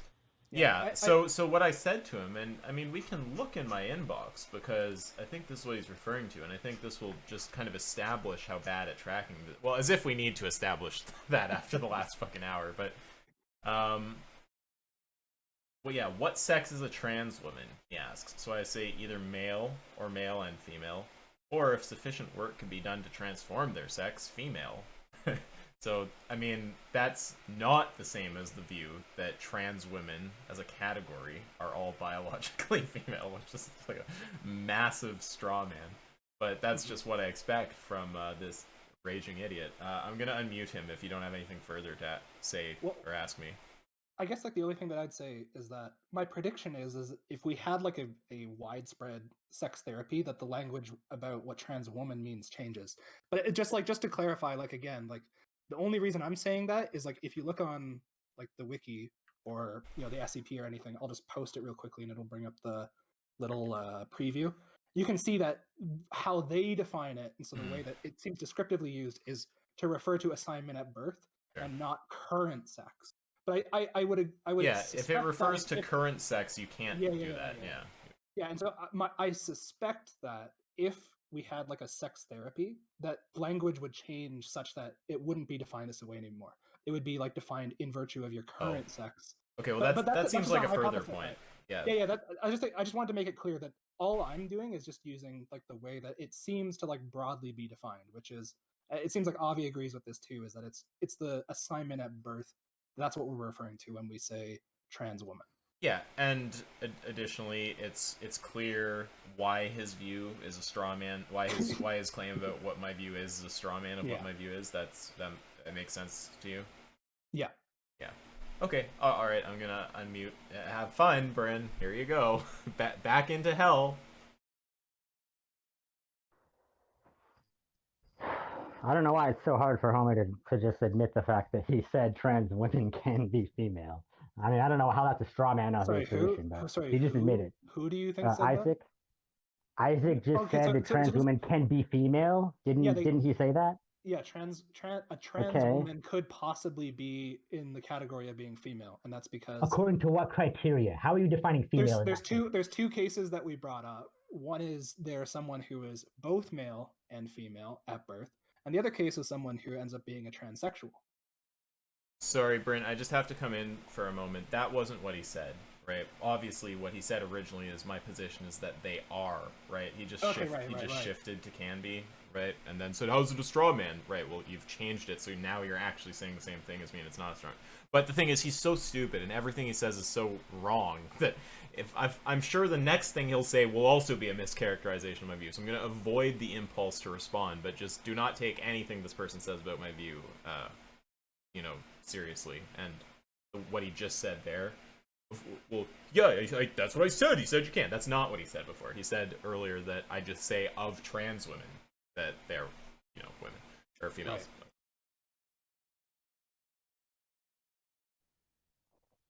Hello? Hi. Okay, so are we ready to resume? The fact that, my point, are you guys here? Are you guys listening to me or what? Yeah, we're listening to. Okay. You lose utility value of a word when you conflate it with other concepts. Okay? Yeah, which is why we have which is why we have higher specificity. Okay, yes, specificity. Very good. I'm all about specificity. Okay? So we have different words for different concepts. If we conflate a human female, ultimately, what word do we have to distinguish human females from males? Do you have any words? Yeah, male. A male. No, a male refers to all sorts of animals. It can refer to plants and stuff too. You understand? Sure. Human males. I agree that we also use female and male in the context of planthood. But I don't think that changes anything about. Okay, so generally speaking, my question is of male and female. My question is this. Here's my question. Do we have any words to distinguish between human females and human males? Yeah, what are they? Yeah, we call them female and male, respectively. And then hold on, no. That's not specific. That's not specific. I'm talking about humans. Human males from females. Don't just say male and female. Those divide the sexes. Specifically human. We have bulls, we have cows, we have roosters and hens, we have deers and bucks, right? Oh yeah, human. You already gave the term. Humans. You already gave the term. It's human male and human female. Okay, so why are we using why don't we have a word to condense these concepts, or you know what I mean? Why don't we just say? Because in the context of animals, that's more in virtue of the embedding of things like agricultural uses in there. So we bring in concepts. We bring in concepts like bull and whatnot to load our economical agricultural for farmers usage. and shit. But totally, yeah, I mean, totally. it just is the case. So in respect to human beings, human male and human female, and sex is pretty important to the human society, right? I mean, yeah, I don't know, right? Sex is pretty relevant. Sex is pretty relevant to biologists, right? It's kind of the most important distinction in biology and medicine is sex. Do you disagree? I don't know. I guess I'd want to have Avi clarify if he thinks that's the most important distinction. I don't really know if sex is the most predictive. Okay, I mean, especially when we're looking a at concept. Okay, I mean, I guess sure, but I mean, sex is legit. Yeah, there's a reproduction of the species, right? So we want to talk about. If we want to talk about, listen. Are you sure? Because when people say trans women are women, They're denying the sex of trans women and women. They're not. Most. That's what it is. That's exactly what it is. You're denying the sex. The only way. The vast majority of people, including the relevant resources that I can pull up, do actually acknowledge that the sex of a trans individual is in discord from their gender. That's what it means for them to be a trans individual. So trans men are assigned female at birth, and so trans women are assigned male at birth. Can you acknowledge that a trans woman is male? Yeah. Okay, so can you say all trans women are males? No.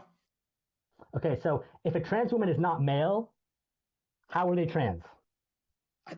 If we end up coming up with if some other female, sex, if we end up coming up with some other sex category, they're not trans anymore, right? They're full on just an adult female. They're not trans at all, right? Yeah. So you just lost the ability to talk about trans people and women. How? Yes, you have. How? Because if you have said if you say that trans women can be female, then I use the term cis woman. Oh, hold on. Okay, so a trans woman can become female, and then they become a cis woman? Is that what you're saying? No, because as we talked about earlier, so you weren't even listening when we were talking, because I clarified this for Isaac. A trans woman refers to the assignment at birth.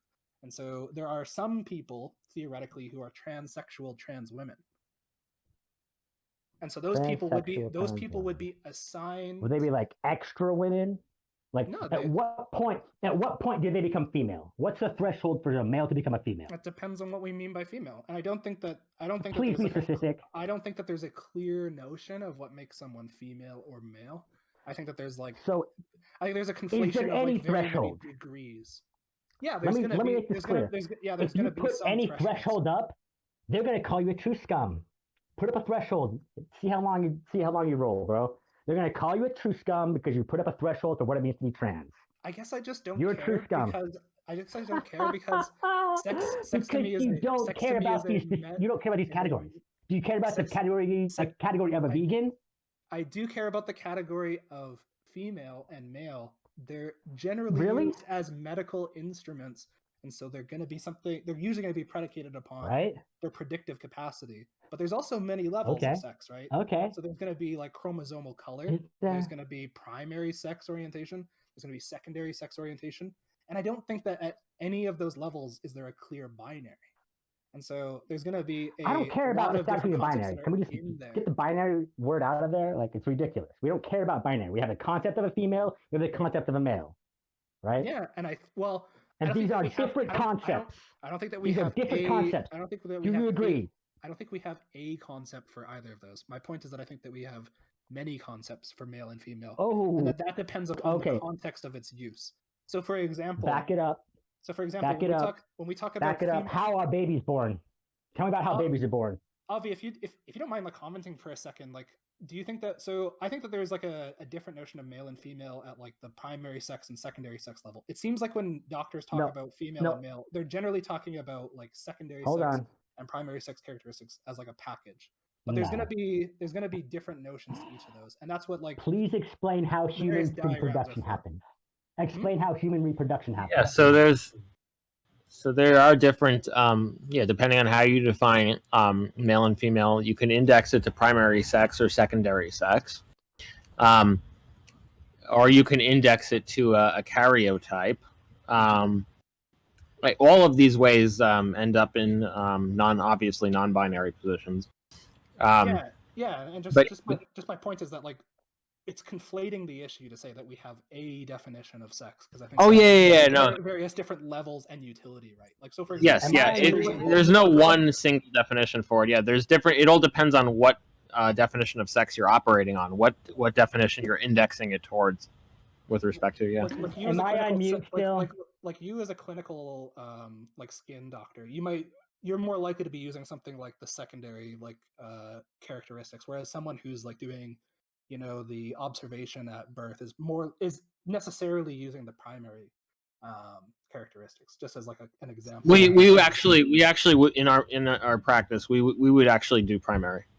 For sex we typically do primary virtually across the board in medicine. When we classify patients as male or female, we refer to primary sex. Gotcha. Okay. That's pretty amazing. Yeah, I guess it is kind of amazing that we have Yeah, these I mean instruments. that like we have these words, right? The doctors use these words. Do the doctors say like? Do they ask them what their gender identity is? Is that kind of relevant to a doctor? I think it Yes. could be. Yeah, Avi, there's I mean, some as ways far where a as their doctor like would know the diagnosis. gender instead of the As far as Yes, their diagnosis. absolutely. We I mean, as far as, like, a absolutely diagnosis goes. Yes. Explain, please. Okay. Well, one diagnosis is there's a diagnosis called gender dysphoria. That would be a diagnosis for which a doctor may ask a patient their gender identity. Right. I guess. Another. But, Well, you I'm asked talking me a about, question. like, I answered about like it. when a person like, hey doctor, I've got like this issue with the cyst on my back. Like, and they're like, oh, what's your gender identity? You know what I'm saying? Well, Is that gonna be relevant? the doctor Not may relevant. ask.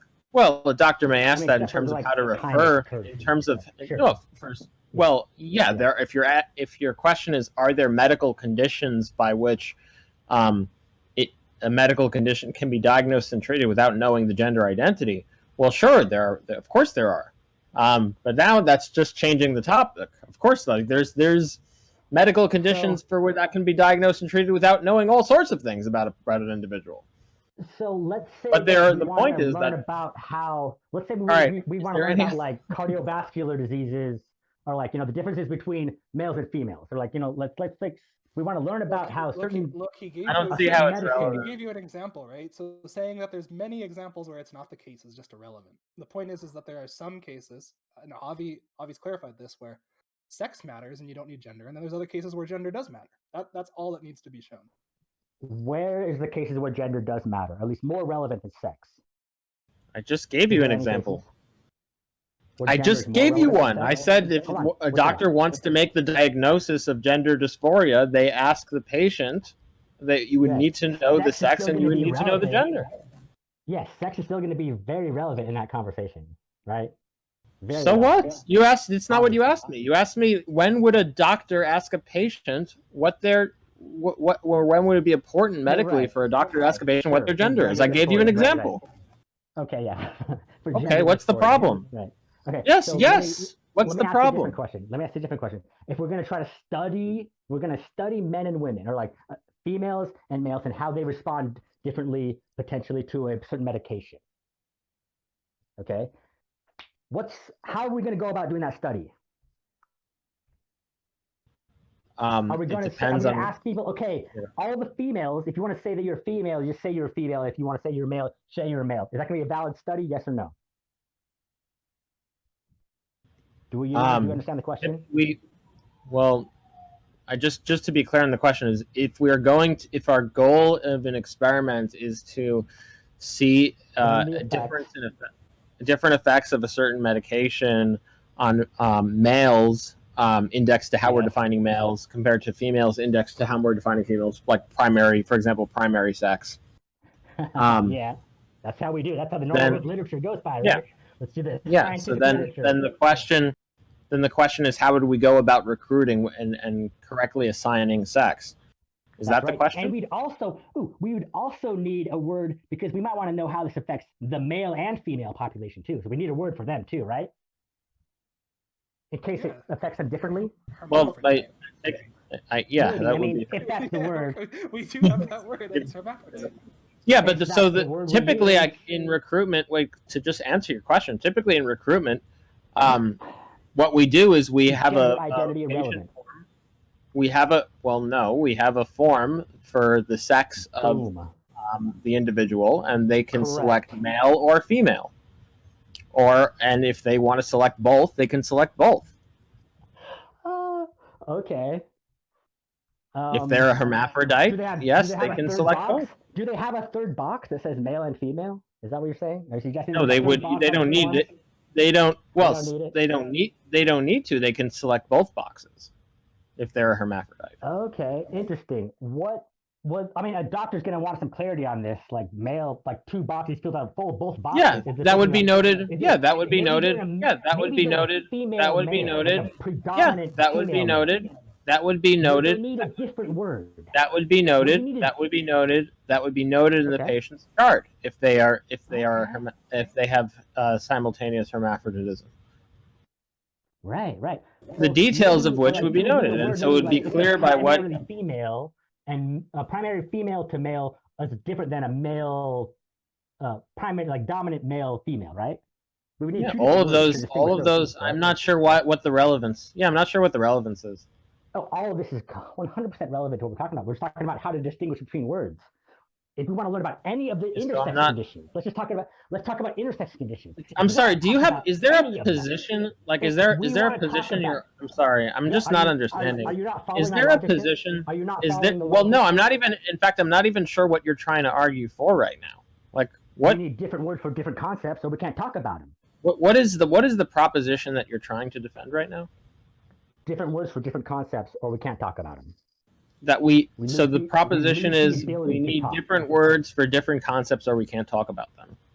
That's right. Is that right? So what's the relevance for asking me these questions? Like, I don't understand. Well, the relevance is that we're discussing whether or not trans women can be considered women in the same category. Well, that's a different proposition. Yeah, that's a different proposition. No, we're talking about words. We're talking about words. Wait, I just asked you what to try to get the relevance. I asked you what proposition are you trying to defend, and you said that we need words for concepts. To talk about concepts, we need different words for different concepts. Different concepts. That we need different words for different concepts. And then you moved on, and then when I asked you what's the relevance with my premise here?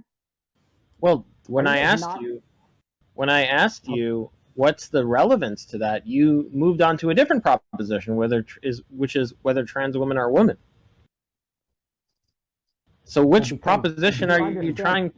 Hold on. Do you understand that if you agree that we need different concepts, different words for different concepts, you agree with that, right? You agree that we need different concepts? It depends. It depends on, not necessarily, because sometimes we don't. For example, there could be different concepts. Yeah, for example, there can be sororities cases. So we can have the concept of a lake and the concept of a puddle, even though really those include many different atomized contexts, because not every lake has the same amount of water molecules and not every puddle has the same amount of water molecules. But we don't have like an indexed word for each different type of lake that has, depending on how many water molecules it has. Right. Like if that were true, we would have just an infinite, like not an infinite, but we would have like trillions, if not like we would have moles of words. Totally. There would be never, right. It would never end. I totally understand. Even in a concept like veganism, you could dissect that into all sorts of different types of vegans. Like there's vegans that, are this level or that level or that level, right? Like you could define any word and you could make it a micro thing, right? And on to infinity, right? You could do that with any type of concept, right? So we're talking about the utility of language and utility of words here, okay? Now, here's my premise, okay?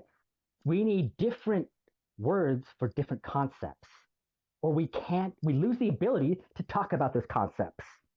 Well, that's what I just disagreed with the sororities. That's what I just disagreed with the sororities case. Because in the case of the sororities, we can talk about different concepts with the same word. Right. Okay, so now we need to look at the specific words that are in question here. Right? Yeah, the case is so long as we can talk about veganism, or we could just talk straight about, like our example here. Just not understanding what the point here is. A male and a female are concepts that arise in direct contrast to each other. Just like light and dark, you can't really conceive of dark unless you have a concept of light. You can't really conceive of a male unless you know what I mean? Like they come together, they're a pair. You understand? All right, so I'm not understanding so I'm at the point where I'm just not understanding what you're saying. So like I just want like a clear conclusion and supporting premises. Okay, so I'm saying something really simple. Male and female emerge in direct contrast to each other, the concepts. Do you agree or disagree? In some sense, depending on how you define male or female, like I don't take them to be dichotomous. Like, if you Okay, mean by I'm contrast, you mean that they're dichotomous, then I disagree. I mean, they emerge in contrast to, they emerge together conceptually. Look, They emerge look, together? Manimal, or whatever your name is. What is it that you are trying to convince him of? What is the overall goal here? What's the proposition you're trying? No, don't. I know what that okay means. That okay means you're about to ramble into a bunch of your reasoning. I'm gonna cut you off if you do that. Okay. I just want you to say where the reasoning goes. What's the conclusion you're trying to get to? We need different words to talk about different concepts. Okay, wait. Stop. Shut up. Thank you. Is that, if he accepts that, is there something further that you're going to try to convince him of? Okay, so you didn't answer my question. What is that thing? I tried to say it right now. If you can accept that we need different words for different concepts, then you can understand that adult human female and males are different concepts. We need different words. No, you're walking me through the reasoning again. What is the end? Let's just be clear. Is the end place you're going to trans women aren't women? Is that maybe what you're trying to get to? That's one of the conclusions. You're right. Yes. Okay. All right. And is there now? If he accepts that, is there something further you're trying to get to, or would that satisfy you? Just answer. Don't even try it with me. I have less patience than either of these guys by a long shot. Is that where the reasoning ends? Or if he says, shut up, or if he says, trans women aren't women, is that the end? Is that where you say, I'm done? Or is there something further that you try to convince him of from there? Well, there's a whole bunch of stuff that No, implies. Just answer. Yeah. Is that the end? Yes or no? Yeah, but then it would apply. Okay, all right. No, what, you just rambled something else and I didn't hear it. Is that the end? Yes or no? Yes. Okay. No. I don't even try it. I want a simple answer. If a single word precedes the answer, I'm just going to ask the question again. Is that the end of the reasoning? Yes or no? Yes. Okay, good. Avi, the conclusion that he's trying to get to is that trans women aren't women. Okay, now what's the argument that trans women are not women? We need different words for different concepts, or we can't talk about them. Like, is that a premise? Value with our words. Just to be clear, is it just going to be the argument from earlier because we formalized it? I guess none of these people were here. They maybe they didn't hear it. Here's the argument. Follow the logic provided earlier.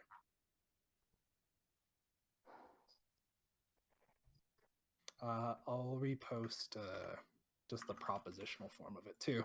So that's the argument earlier. If you have any issues with any of the previous, I take this to be the argument.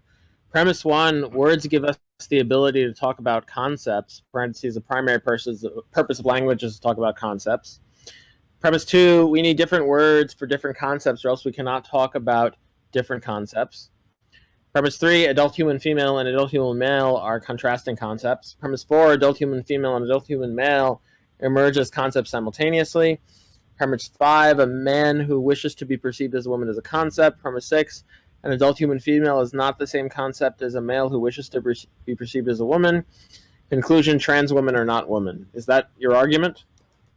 Well, I guess you could squeeze in adult human female is a woman, and a trans woman is a male who wishes to be perceived as a woman. You might want to squeeze that one in there. All right, hold on. So 7 for the people that these are two different concepts.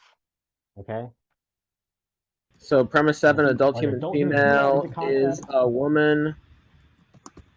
And do you have another premise? Yes. A trans woman is a male who wishes to be perceived as a woman. Okay, so all right, so hold on. So 8 is a trans. Premise 8 is a trans woman is a male who wants to be perceived as a woman. Sorry, what's the premise? These are not the same concepts. Wait, what's premise 8? A trans woman is what? A male who wishes to be perceived as a woman. Wishes to be perceived as a woman. Concepts.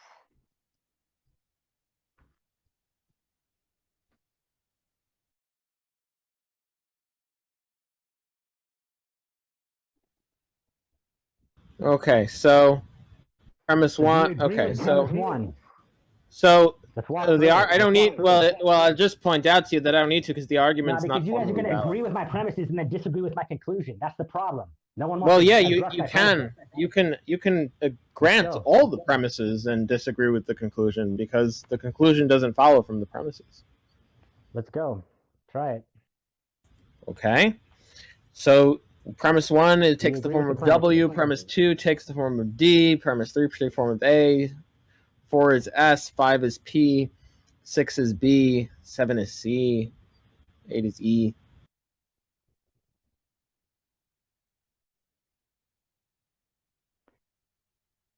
I mean, perhaps there might be more justification that goes into the reasons why trans women cannot be considered a type of woman. And maybe I should go through those for you too. I'm just trying to get you guys to understand the basic All right, so of the argument, the basic structure of it. If I need to fit in more logic in there to satisfy you guys, that's we need to totally update the logic bot. It can't do more than eight variables. But yeah, I can. I mean, so you need the everything problem is, spelled yeah. out So the so problem is clearly. there's no inference rule here that entails that the conclusion of the argument is true if the premises, if all the premises are true. Really, you don't think that trans women and women are words? Do they refer to different concepts? Well, I don't. Well, that's not. Well, that's not the conclusion. And I don't see how the conclusion is entailed by the That's premises. the premise. Okay. Yeah, but I don't see how it's relevant. Well, I don't see how it's relevant to the conclusion. The argument's not Do you formally understand what the valid. premise is? Do you understand what I the don't see premises how. are? I don't disagree actually with need. them? Well, I don't actually need to understand what the content of any of the premises to reject the argument because the argument's not formally valid. Well, let me guess. You You're realize gonna go that, on right? this Like thing you with, realize I none actually of the don't words- need to know. You realize I actually don't need to know the content of Explain any it of the then. premises to reject the argument. Well, because it's rejected in virtue of form. The form is invalid. Do you accept the premise? The first It one. doesn't matter. I don't need to. You just It said does you don't whether need I to accept. Listen, So- I can. You understand that with a Okay. formally invalid argument, I can accept all the premises go. or reject all the premises, and I could. It wouldn't make a difference to whether I accept or reject the conclusion. Maybe I need to include this type of inverse type of a premise. It's that like when you conflate terms, the utility value of a word decreases. Okay. Do you understand that one? When you conflate terms, the utility value of a word decreases. Yeah, like when you use one word to refer to multiple concepts, the utility value of that word decreases if you don't have other words that can refer to those concepts. You know what I'm saying? I mean, Okay, sure, so I there's added no that way I in, can- so that's a premise 9. Look, It's still I formally realize invalid. There's no way to prove what a word means, okay? But there's no way for you to prove what a vegan is or isn't. What we need to realize is that we're talking about this whole discussion. The argument is is about the the argument utility is value of words. the argument Are is still in descripting? the What are argument. our words describing? The argument is in. This is you real. This is you realize this is a formally invalid argument again. Did you really think that adding a 9th premise is somehow going to connect? I mean, I guess you can. You could say if W and D and A and S and P and B and C and Z and E, therefore T, and then add a premise. Since the bot can't handle this level of stupidity, I just use the tree proof generator online. So there's a counter example. That's like, yeah. Okay, cool. That would come up as like. Yeah. Hold on. All right, so this argument's formally invalid. Can you guys give any examples? Which is to say, if you haven't seen a counter example like this, Avi, it's when it says this is the counter model, it's to say that you get a condition where here, one sec, let me think of how to explain this with tree. Here, I'll let you continue. It's just all premises are true, so it's just going to be, this is equivalent to the row that will generate the invalidity conclusion in the case of the bot. It's just it's just like a different way to say the same thing. Yeah, it's weird. It's weird because it's expressed. I did it in here. I turned it into a WFF instead of premises and a conclusion. But that's like another way to do it, is make it into a WFF. And this, yes, right. So this WFF evaluates to false. Sorry, I've just not used this fucking generator like this. I don't like that it, instead of showing where the tree breaks, it gives counter model like that, but this makes total sense. So it's just saying this WFF evaluates to false under the conditions where, you know, the first 8 variables, there's so many, are true, and the last variable is false. So you can do this with any argument. You can conjoin the premises and add an implication sign for the conclusion, and if it's a valid argument, it will that will come out as a tautology, which, you know, it doesn't here. There's a counterexample, so it's just an invalid argument. Do you understand how that shows the counterexample there, Avi? Yeah. Okay. Like, just to be clear, like the idea, any valid argument, you just transform it into a well-formed formula where you conjoin the premises and imply the conclusion. And if that WFF isn't a tautology, the argument's not valid. Right. It has that has to be true in virtue of its form. Right. If it's yeah, that's correct. Yeah, just there's a way we can show, like, it would be nice to use the bot and just be like, look at the red row, but his argument's too stupid for the bot because he added so many premises. So that's just another way to show it.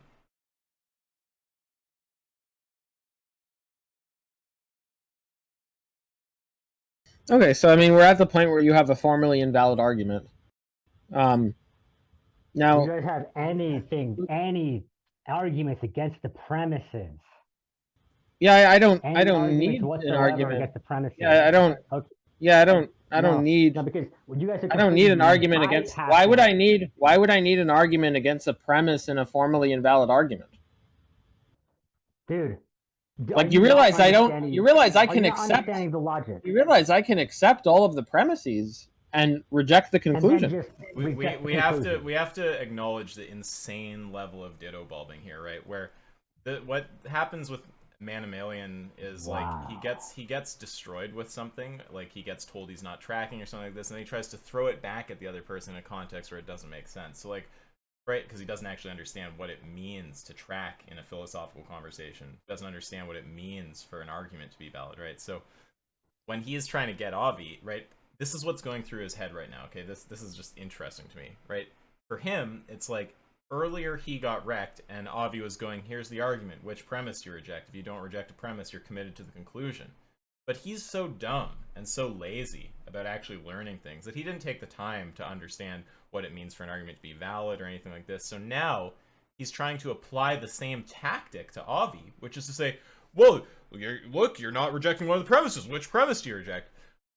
You have to reject one of the premises or else you accept the conclusion, right? He's trying to apply the same tactic when the argument's invalid, because he was too stupid to take the time to understand when you can actually do that or not. So, Manimaleon, you raging idiot, for the record, no, he doesn't have to say which premise he rejects at all, right? And the reason is because the argument's invalid. It could be that all of the premises are true, and the conclusion wouldn't follow. So, nice fail, yet again. Maybe actually learn basic logic before suggesting to someone like Avi, who does understand it, that they're not grasping your non-logic. Do you guys comprehend my argument at all? Yeah, we comprehend that it's just invalid. So, do you understand that transwoman is a word that refers to a concept, right? The argument's invalid. Is a woman refers to a concept, correct? You're just saying it's invalid. You're just saying it's invalid. It's irrelevant. You're saying, hold on, look. Maybe the reason. No, listen. The reason why you guys think that's irrelevant is because you're expecting me to prove what a word means. You think that the onus is on me to prove what a word means. No, it's because we understand the argument's not valid. You are not understanding. Manimaleon. Hey, dumbass. What's it mean for an argument to be valid? It's got to be logical. I rest my case. Okay,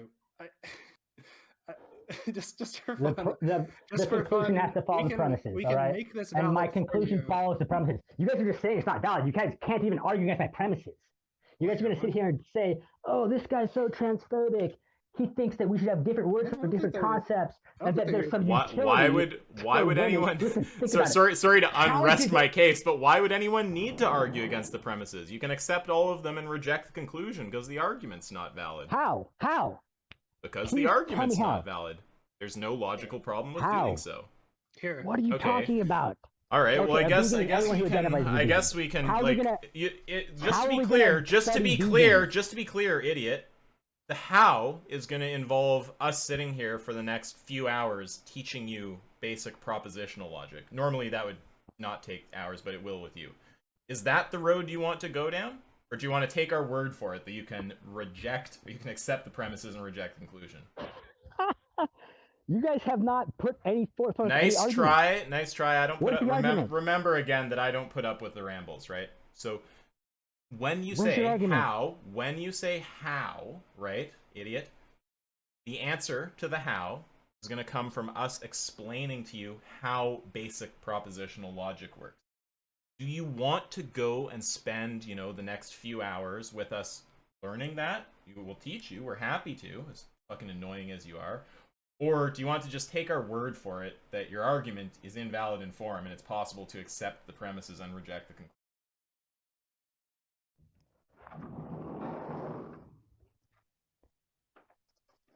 I don't know how useful it's going to be. Like, you guys Okay, are completely I don't accepting care. all I of don't our care about the premises. ramble. There's I literally no am just not pushback. going to listen. I'll just end up muting you, right? There's- It's literally pointless. When you're talking to me, there is no point in going off topic. I don't have any patience for it, right? Like, I'm just going to mute you. Why even try, right? Bryn and Avi might be a bit nicer about it. Avi didn't have any patience for it today. With me, there's literally no point. I'll just mute you. I have no patience for it. Now, you said how. How is it possible to accept the premises and reject the conclusion, right? The answer to that question will come from us explaining basic logic to you. Do you want us to explain that to you? Or do you want to just kind of take our word for it here that your argument is invalid? We'll try unmuting you here. Just say A or B, okay? I don't want, if I hear anything other than A or B, it's just back to mute, okay? A is we explain the logic to you.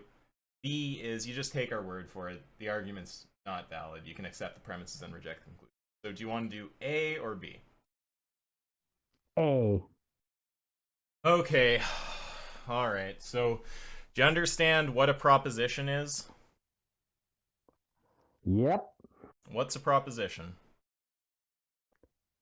A proposition is like a suggestion. It's a premise.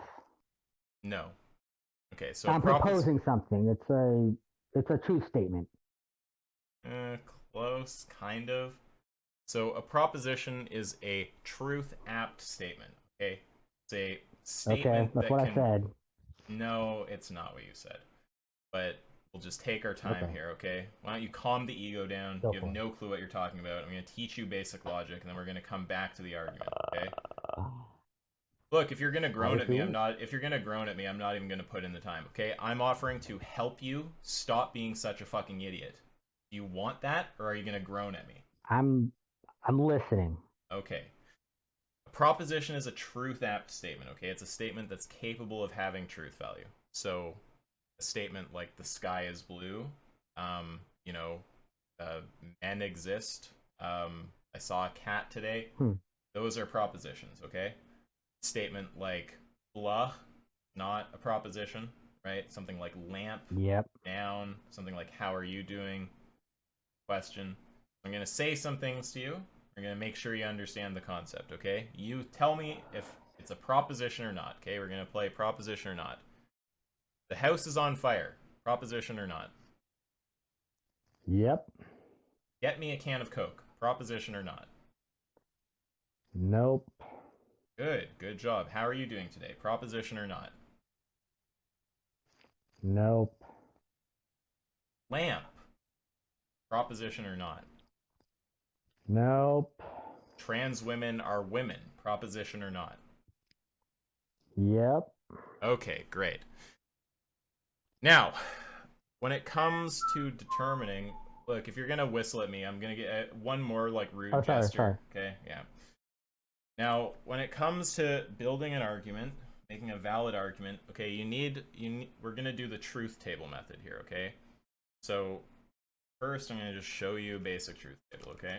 So let's do like modus ponens here. That's pretty simple. P implies Q, P therefore Q. So open up that PDF in general and just let me know when you've got that open.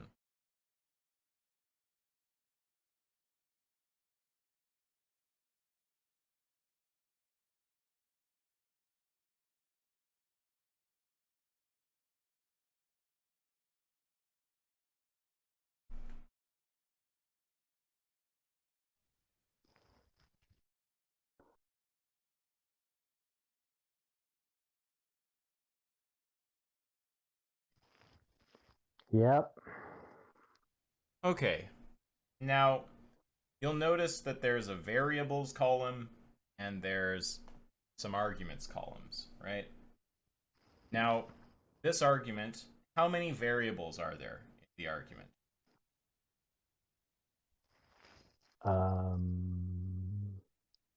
The one that you're showing me on a thing? Yeah. Or in my argument? No, no, just in the one I'm showing you. P and Q. Yeah, that's right, which is 2. So now if you look at the variables column, you'll see that there's either a 0 or a 1 in each square there, right? 0 corresponding to false, 1 corresponding to true. And you'll notice that in the variables column, we've captured every possible truth state for the 2 variables, right? Just like if you had 2 light switches, you could have both on, both off, left on, right off, or right on, left off. Yeah, so you see how it's either both true, both false, one true and the other false, or the other true and the one false, right? Yep. Okay, great. And now, if you look at the arguments table there, you'll see that there's a column for each premise, and there's a column for the conclusion. Now, if you look at the rows in the arguments column, do you see any row where both premises are true, as in they have a 1, and the conclusion has a 0? Yep. Can I shift gears a little quick, really quick? Sorry? Maybe it would be better if my conclusion was that to say trans women No, are you're not. women, You're not ready for that yet. You're not there yet. Slightest shift to my conclusion. Okay, just look. You don't. Okay. Now, which row do you think has 1s for the premises and 0 for the conclusion?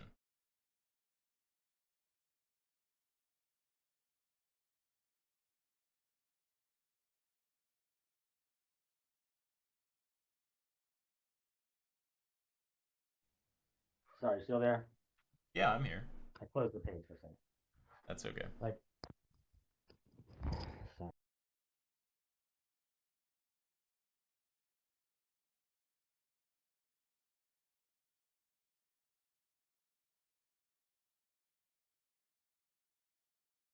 Now, I'll prompt you a little bit here. If I could say something that I feel like I understand why you don't accept my conclusion. No, you do. We're not right. You have to understand more basic things right now. Remember, the reason we're talking about this is because you gave an invalid argument, and then you said, how? How can you accept the premises and reject the conclusion? We said, because it's invalid. And I said, do you want to take our word for that? Or do you want to go down the pathway of we teach you basic logic and show you why it's invalid? Well, now, okay, if you want to say I'll take your word for it, we can get out of the logic explanation. But if you're not going to take our word for it, then we're going to show you. Right? So can I say something? No, Let's shift. Don't even try. Don't even try. I've already told you. It's literally pointless. I'm just going to mute you. Right? Now, sounds like you're trying to get out of the logic pathway, right? It sounds like you don't want to talk about that. If you want to just grant that the argument you gave is invalid, meaning, it's possible to accept the premises and reject the conclusion, it's fine. We don't have to do the logic lesson. But if you're going to maintain that it's not possible to accept the premises and reject the conclusion, then we're going to continue with the logic lesson. So, again, because you'll ramble if I don't just give you a very simple way to answer, A is going to be accept that the argument is invalid. B is going to be continue with the logic lesson. You want to do A or B? A is accept that the argument's invalid.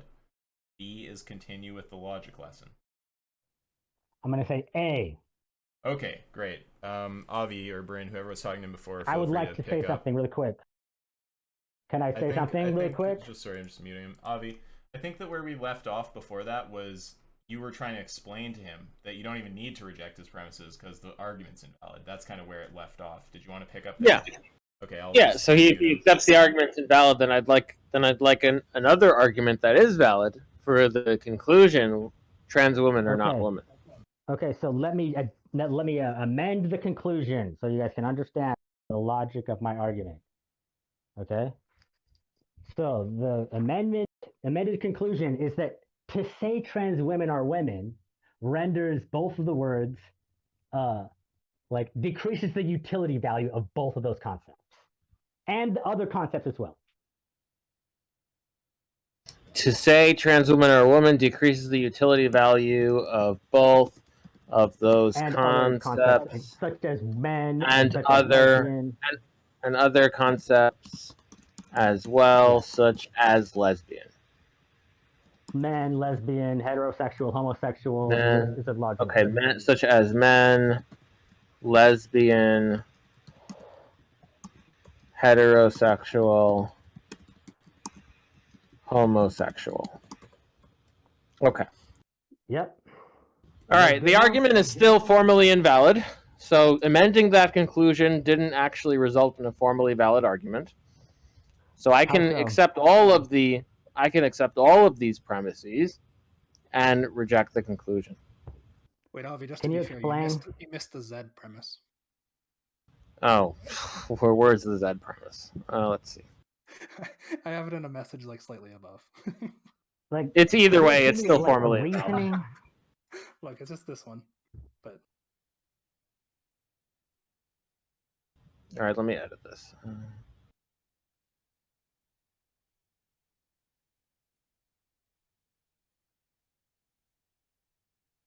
Okay.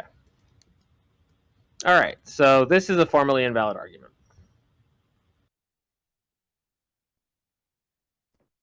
I think you might want to go back to the logic lesson. Oh well, now it sounds like you want to go back to the logic lesson. I just want you to explain how you're like rejecting, like you're saying you're accepting. Are you accepting the first premises? You're saying you can. I'm saying is that whether I accept all of the premises is irrelevant to whether I accept the conclusion or not, because the argument is not formally valid. Do you accept premise one? I don't see how it's relevant. The argument's not formally valid. Answer the question. Answer the question. Do you accept all the premises?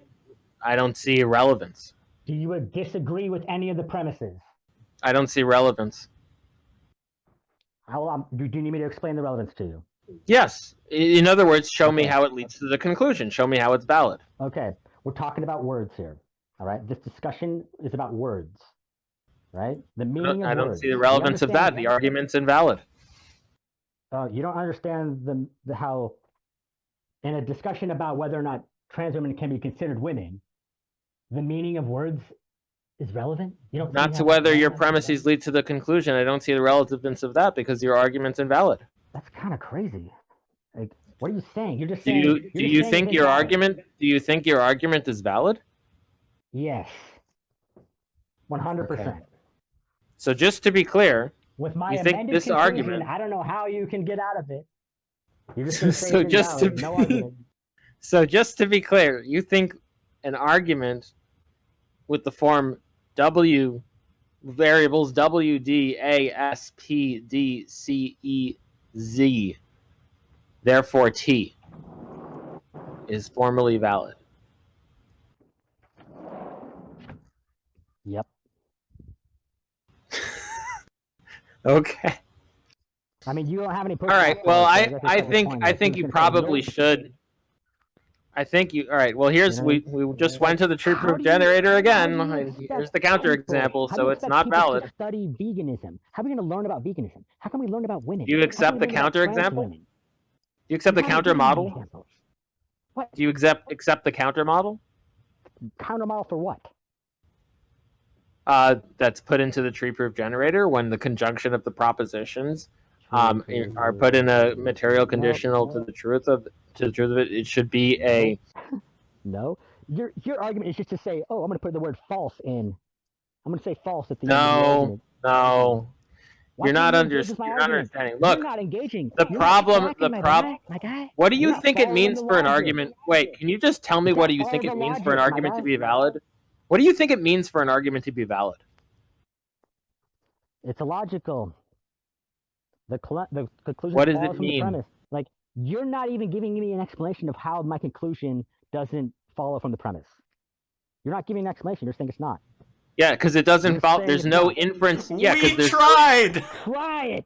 We actually, yeah, we offered you a way to do that. We offered someone to teach you basic logic, which you clearly don't understand. And yet you went back to the pathway to thinking you would somehow amend your conclusion such that you could comprehend my argument in the most basic form, which is it's still invalid. Different words. It's still invalid. How do we talk about trans women if we can't distinguish them from women?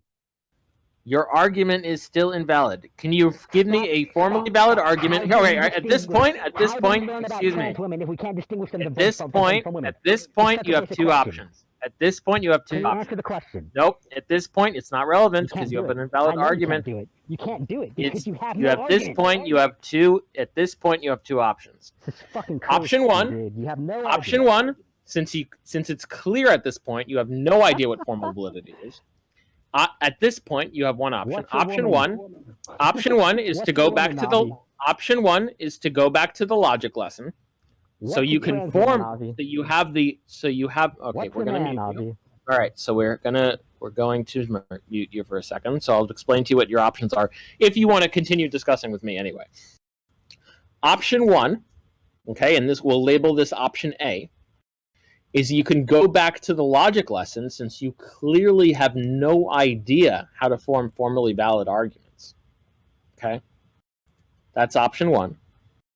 Option two is if you think you do know how to formulate formally valid arguments, you can attempt to adjust your argument to be formally valid and present it with the same conclusion. Okay? And that will label that option B.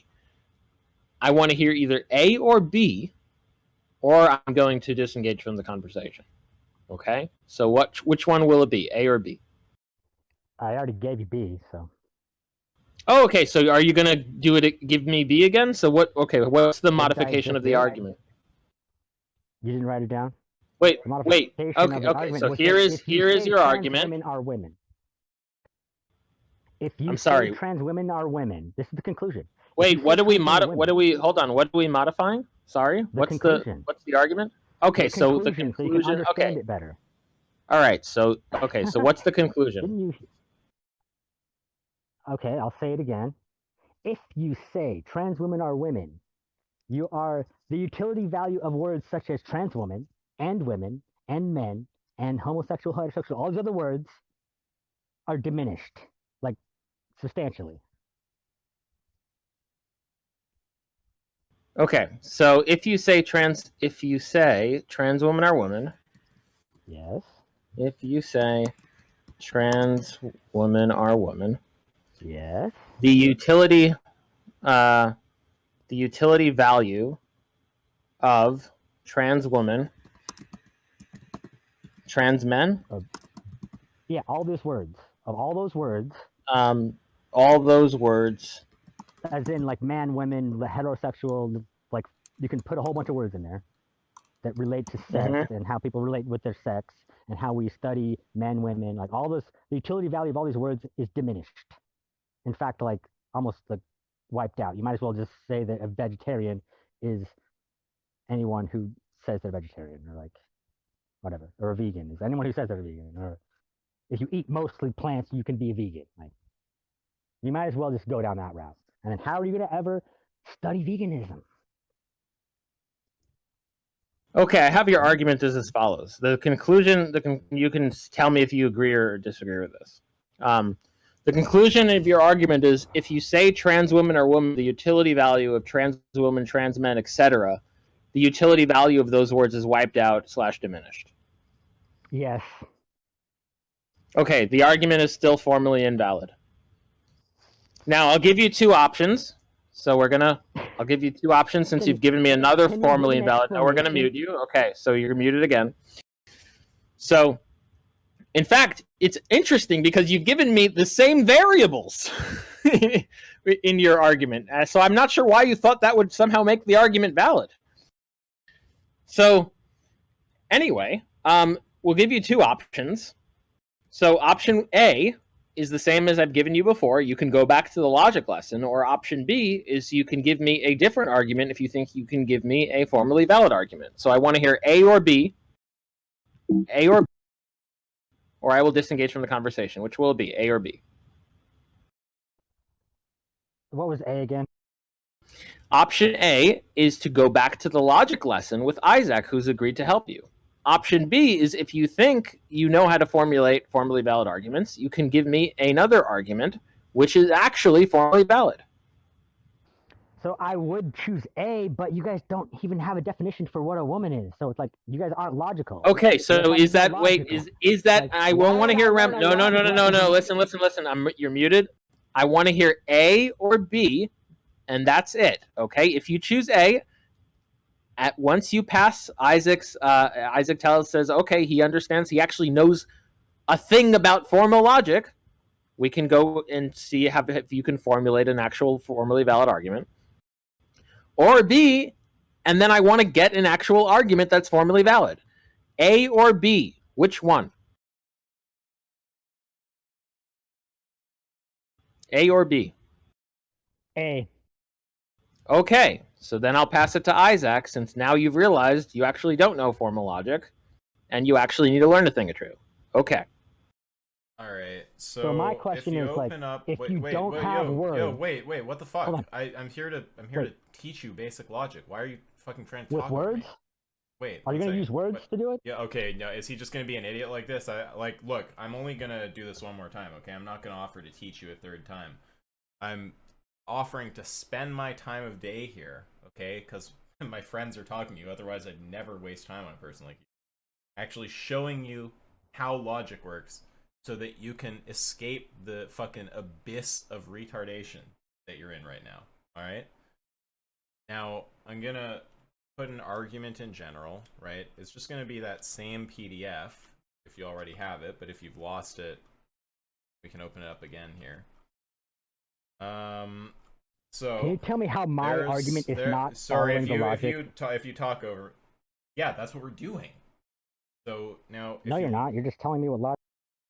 Yeah, you have to actually understand what it means for an argument to be valid or invalid. Understand why your argument is valid. Right? Very, very basic. If you open up that PDF, you'll see a table there. Now, when I asked you, you said that one of those rows had ones for all the premises and a 0 for the conclusion. Now, I'm not seeing a row like that, but... you think there is one, you're free to point it out.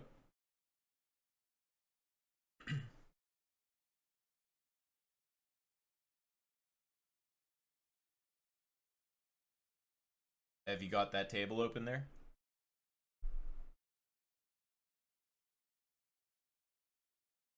Can you hear me? Yeah, I guess there's no zeros. Well, of course there's zeros, but there's no... I mean, there's no rows with a 0, sure, yeah. Well, there's rows with a 0, but there's no row where the premises all have 1s as a 0. You understand that?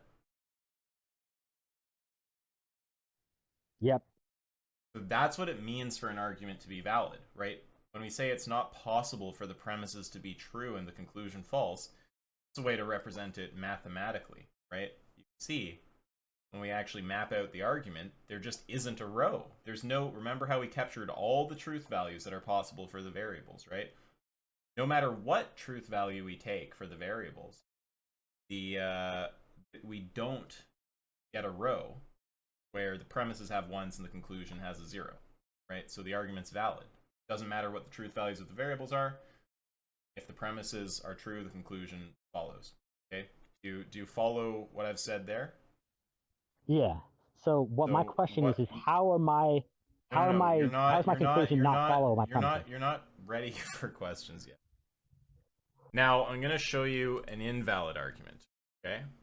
And then by analogy, after this, we should be able to look at your argument, and hopefully you'll understand why it's invalid.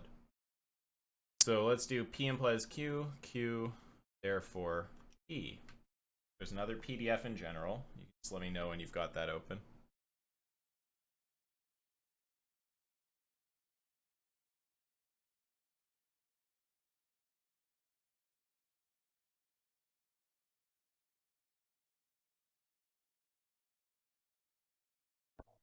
Okay, yeah.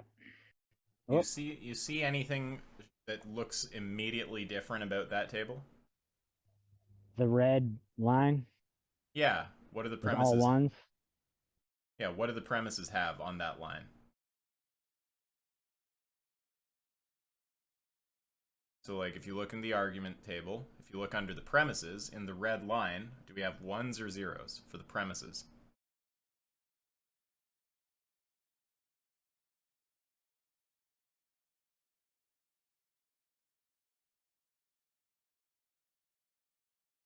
Oh, sorry. There's two ones and a zero. I got it. Right, exactly. So we understand that that structure there, P implies Q, Q therefore P, is not a valid argument because Right. I forget which exact conditions those are. I'd have to look at the table. I mean, I can open it. I'll just open it Cool. up. So under the conditions, hey, why is that not opening? Like it doesn't like my PDF for some reason. Right, so under the conditions where P is false and Q is true, that second row, right, we get a counterexample.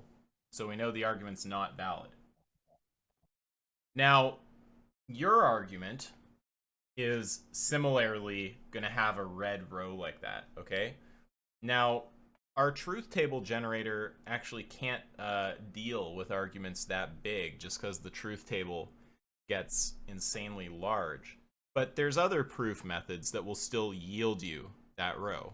And, you know, you're welcome to, if you really want, I can show you how to make truth tables and you can verify this for yourself. But I'm just going to take a screenshot here. I'm going to post it in general. So this is a counterexample right here. This is a different proof method, okay? But having just shown you this about truth tables, you should be able to understand this. If we drew out a big fucking variables table and a big argument table, the condition where W is true, D is true, A is true, S is true, P is true, B is true, C is true, E is true, Z is true, and T is false, is going to be the counterexample row. That's why your argument's invalid. That's why it's possible to accept the premises and reject the conclusion.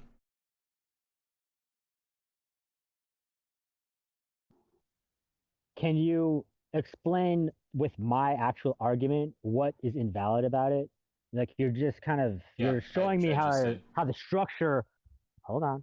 You're explaining how the structure of an invalid argument is structured, and then you're just saying my argument is invalid because there are structures that are invalid. So mine must be one of those. Yeah, You aren't really saying how mine is. Yeah, did you Okay, see? explain. Did you see? Can you explain it? I already did. Do you see the counterexample that I posted? The thing that just says true, true, true, true, true, true, false. You're just saying false at the end. I don't like. Yeah, we're looking. Can you just explain this how is the my counterexample. Yeah, the reason, the explanation, is because under the you're conditions. just saying false at the end. Yeah, under these conditions, you're gonna get a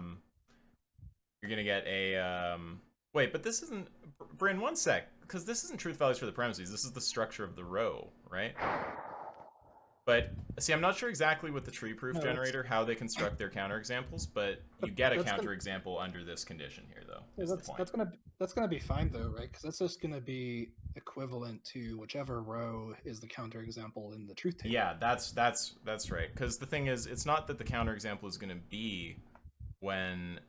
Wait, is it going to be when they're all true and that's false? I guess it, no, it is because they're all individual premises. Yeah, okay, sorry, that is. That's what validity is, right? Yeah, that's right. Because I don't normally look at this fucking tree proofer, so I'm not used to it. But yeah, no, right? Because if you had a truth table for all this, there would be a row where all of those premises are true, and where T is false.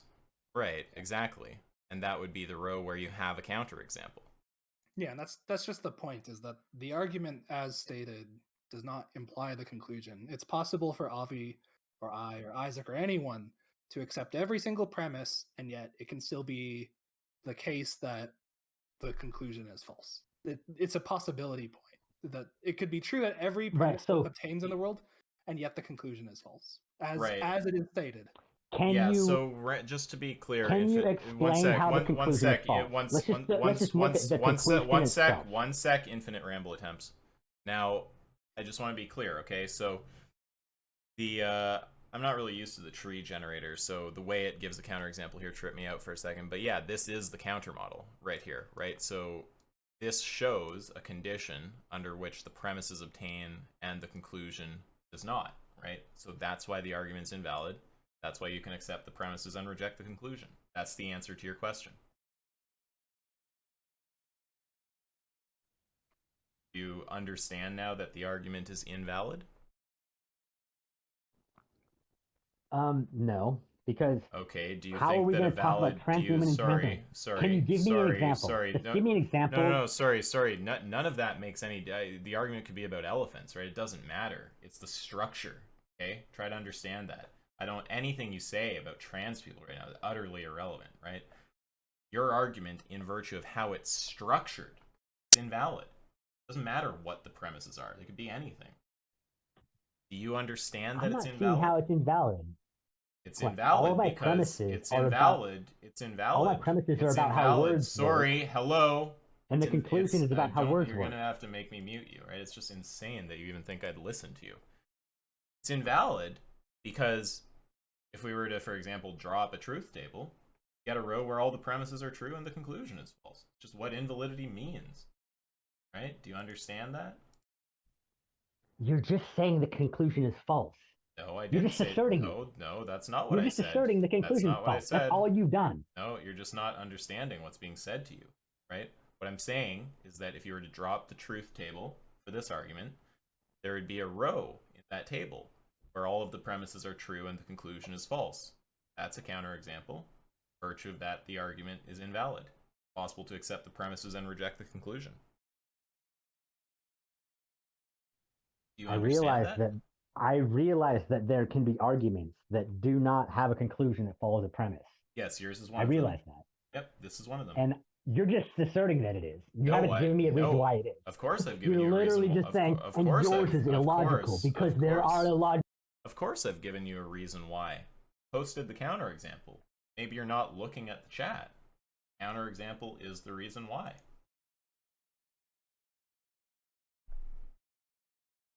Do you understand that? You're just saying false at the end. You're just saying false. You're not tracking. You're not giving a reason. Look, give an argument against my argument. Let's try to. It's so crazy. I don't actually know how to explain something to someone when they fail at this kind of level. What's a good way to proceed here to try to like get this through this guy's head? You understand that an argument is invalid. Let's talk about veganism. No. Let's talk about the category of veganism. No. Just shut up. Because you're emotionally Just invested. be quiet. Okay. Do you understand that if an argument's truth table has a row where all of the premises are true and the conclusion is false, that the argument is valid? Yes or no? Yes. Do you understand that if we draw the truth table for your argument, there is such a row? Yes or no? No. Okay.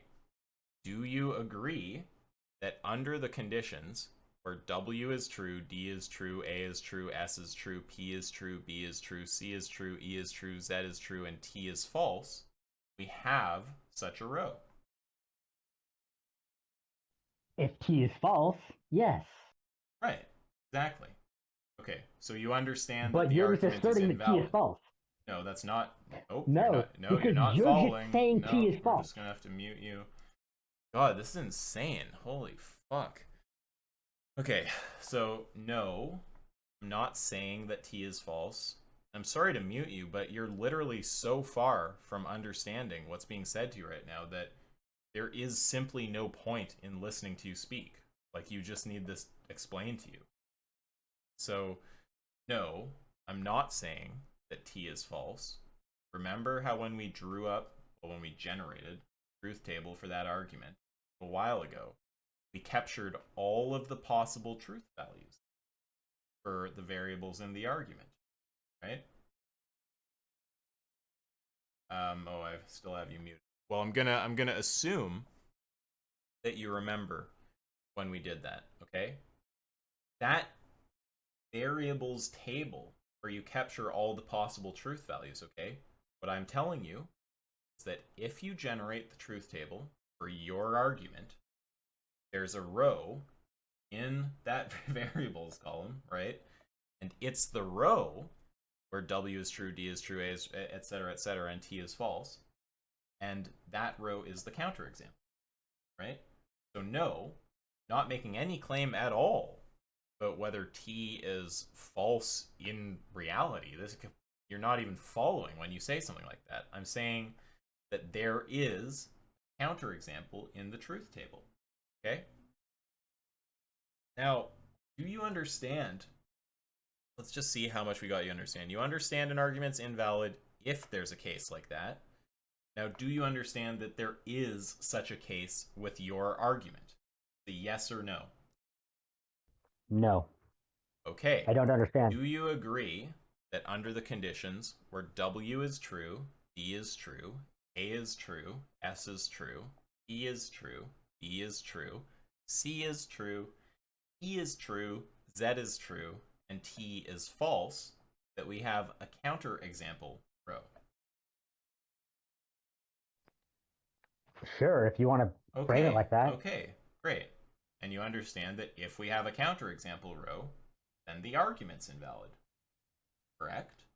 Wait. You're almost there. You're almost there. I don't understand. How are you coming up with don't try to don't even try to ramble. Remember, my patience 0. I'm literally ramble, trying to understand. So just don't make me like mute. yours. Okay, we were so close. I thought we were almost there for a second. So now you understand that there's a row like that in your argument. It's really funny because I asked, do you understand that if there's a row like that, the argument's invalid? You said yes. Eventually I got you to accept that there's a row like that in your argument. But then when I go to the conclusion that therefore your argument's invalid, you seem to not understand, right? So surely, like, we'll just lay this out like a modus ponens argument, okay? If an argument has a counterexample row, it's invalid. Your argument has a counterexample row, therefore it's invalid, okay? Which premise do you object to? Unmute you here.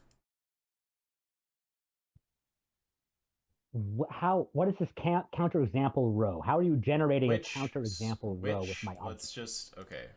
I'm going to try 3 times.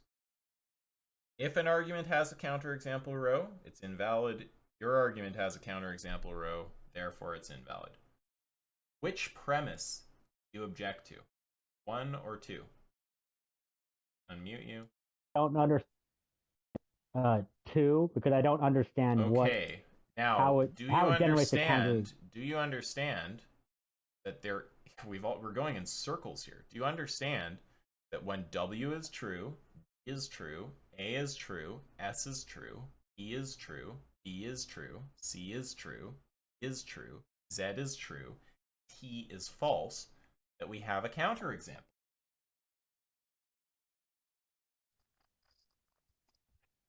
That's a yes or no. Okay, great. Stop. No need for any ramble. Okay, great. Now, you also understand that if there's a counterexample, which you've just acknowledged there is, then the argument's in, right? I'm totally lost, man. You're saying if there's a counterexample. If there is a counterexample, the argument's invalid, correct? I don't understand that. What are you saying? If there's a counterexample? Yes. What does that mean? It refers to the red row. Remember? A row where the premises are true and is false. So why are you saying my conclusion is false? Or one of the premises is false? Oh my god. Holy actual fuck. You're so retarded. Okay. Holy shit. Oh my god.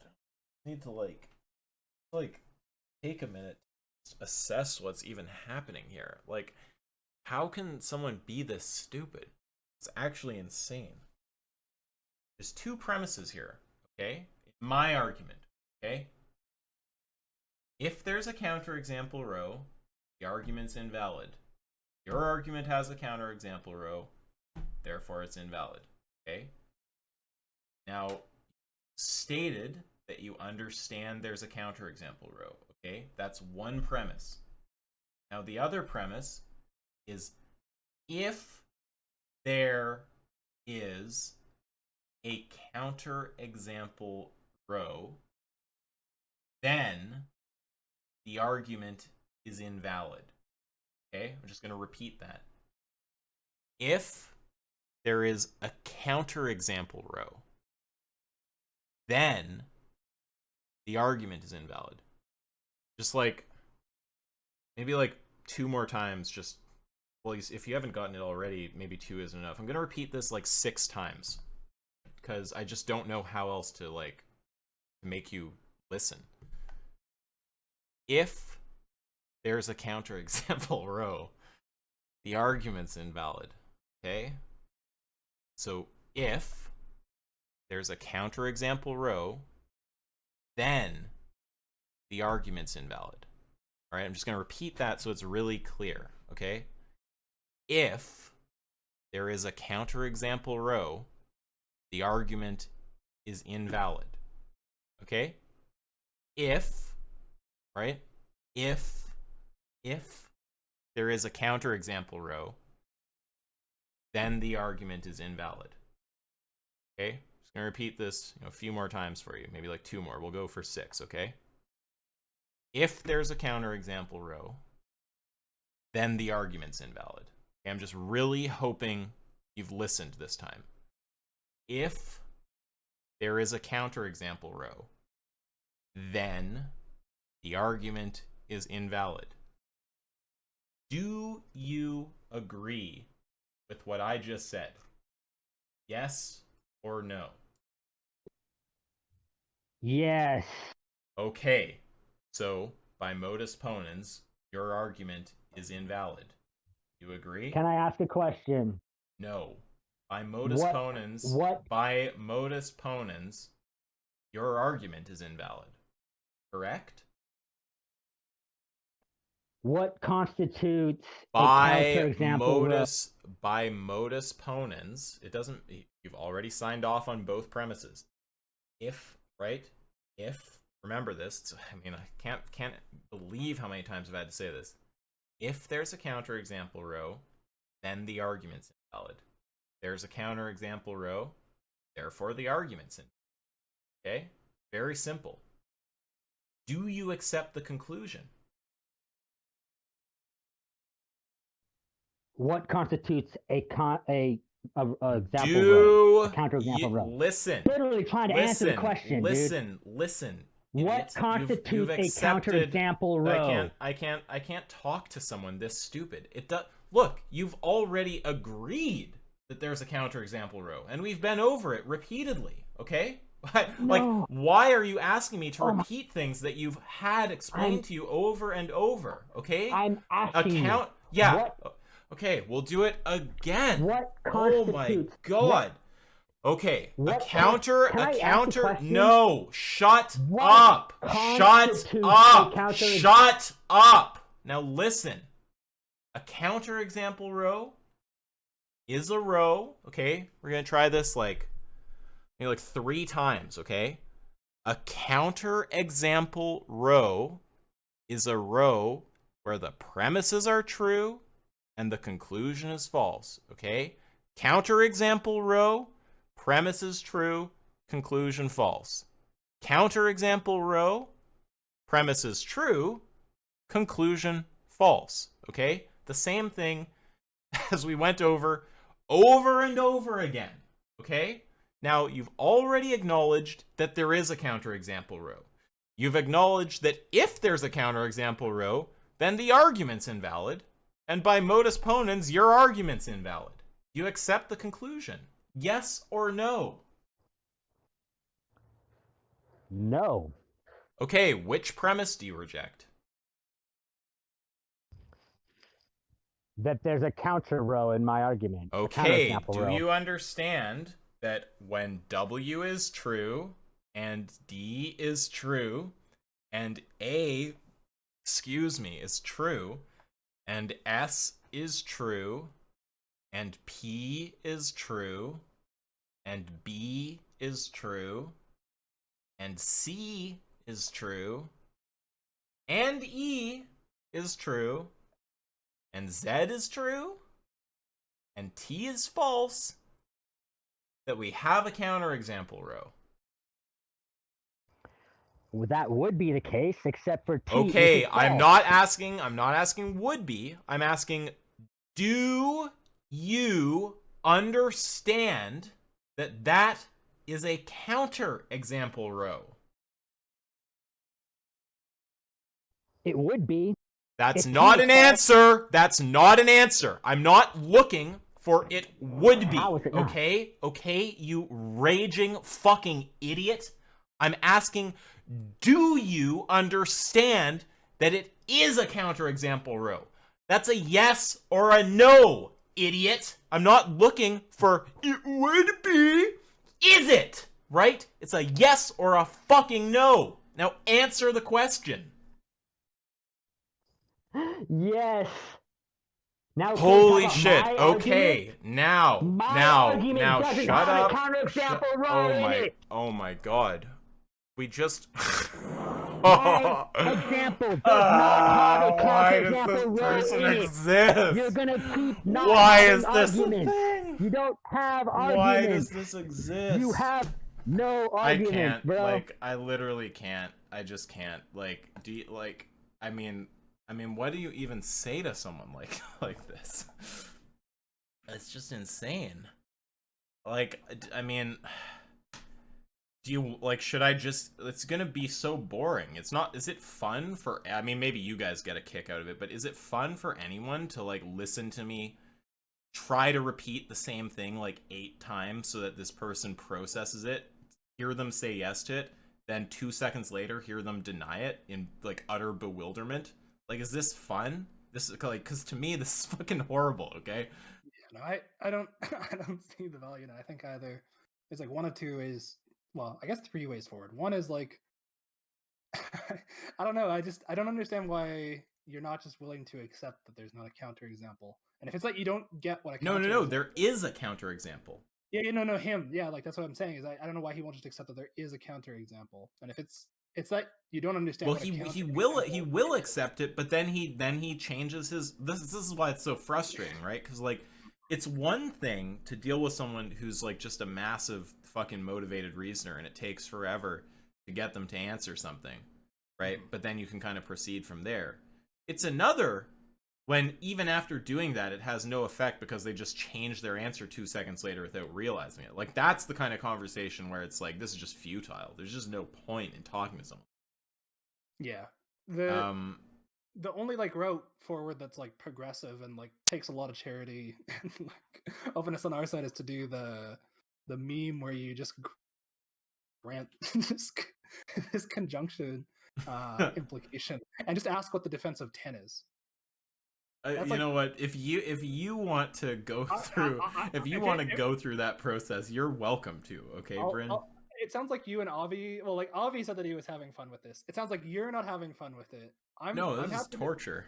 I'm happy to, and actually I have the fixed version because you complained about the parenthesis, so I fixed it while you were doing everything. Oh, well, thank you. No, Bryn, just to be clear, I didn't say I was having fun with this. I was saying I was having fun watching Isaac with that's just sadistic. Like, what? I'm happy to like relieve Isaac's pain because I think that maybe there's like some value in like seeing whether or not he can understand what a counterexample is for like 30 seconds more. And if it's not the case, then I can grant 10. This is valid, and you'll just have to trust me that I've made your argument valid. And then I would just say that it sounds like I deny 10. Avi says he denies 10, and my guess is that like Isaac is also going to deny 10. Of course I deny 10. And then we just ask what the argument for 10 it's like a proposition that long is likely to be false just in virtue of how fucking long it is. Like, I mean, look, like, I'll let you talk to him, but this is the thing, okay? I like to, like, even with people who are this fucking motivated and just irritating, it's like, if they're not doing obnoxious shit at me, like, you know, whistling at me or being a fucking idiot, right? It's like, I will sit there, and for your guys' sake, because I like you and Avi, I will sit there and go through the labor of teaching this person how basic logic works, right? But when they just have no desire to understand how basic logic works because they're just some like insanely motivated like transphobe or whatever it is that's going on in this guy's head, like this it's just a horrible conversation. Okay, to learn something, like if you want people who understand things you don't to like take the time to explain them to you and for you to be able to get something out of them, like you need to actually make an effort, right? You can't, like, it's not fun to teach someone who doesn't want to learn, right? It's just a painful experience.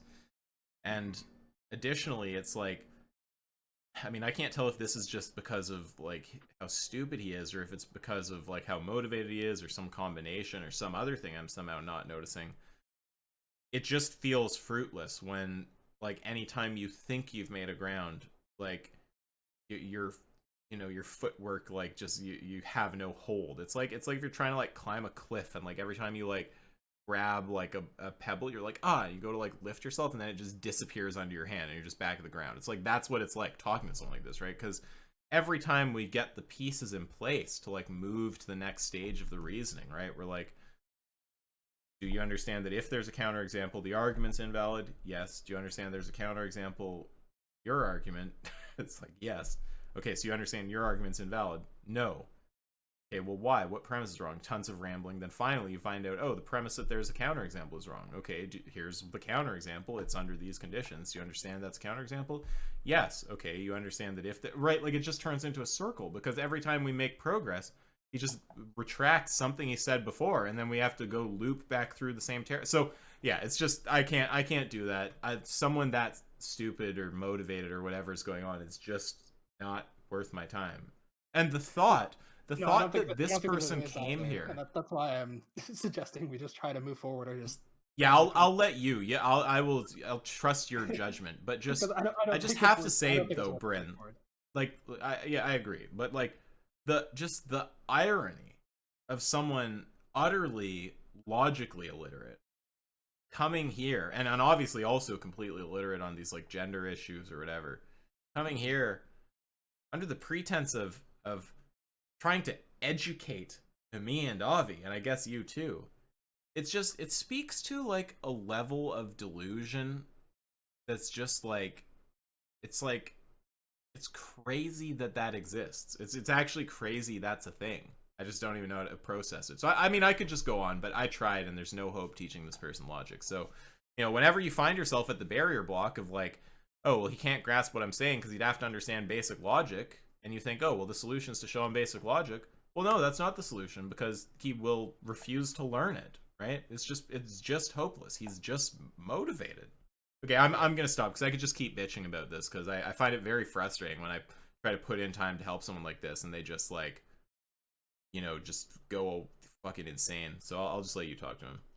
I'll unmute him now.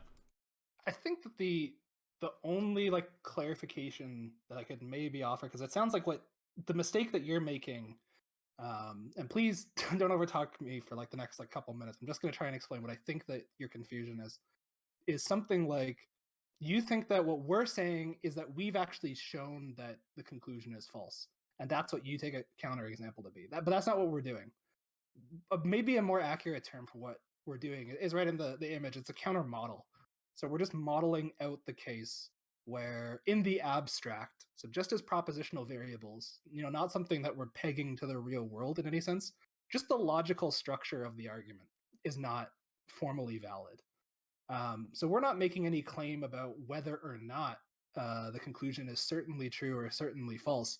We're just saying that, as stated, if we were ambivalent on the nature of the conclusion, this argument actually wouldn't say anything about the conclusion. It just is a non sequitur. It doesn't follow.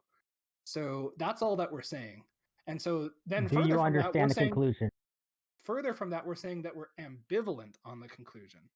We don't know. Well, maybe the other two, I won't speak for them. Maybe they have like a view on what the conclusion's value actually is. My view is that... Do you understand the conclusion? Yeah, I think that I do understand the conclusion. So the conclusion is transphobe. That's irrelevant. We're not there yet. I just want to be clear. Okay, well, you all have been calling me transphobic. Yes, I think that you are transphobic because I think that the notion that trans women are not women is transphobic. That's prescriptivist as fuck, by the way. Yeah, that's a normative view that goes up and above and beyond any kind of linguistic. To say that women are a gender I am is a absolutely moral sexist and as fuck. social prescriptivist. I am not a linguistic prescriptivist. So if you want to describe, I think that I want words to describe things. I want to be able to describe a human female apart from a human male. And I don't like it when people think that conflating language, it actually doesn't. It actually doesn't. It takes away our ability to talk about trans women, and it takes away our ability to talk about gender. It does. It absolutely does take away our ability to talk about gender. You haven't provided a valid argument for that. Are you guys gonna let me?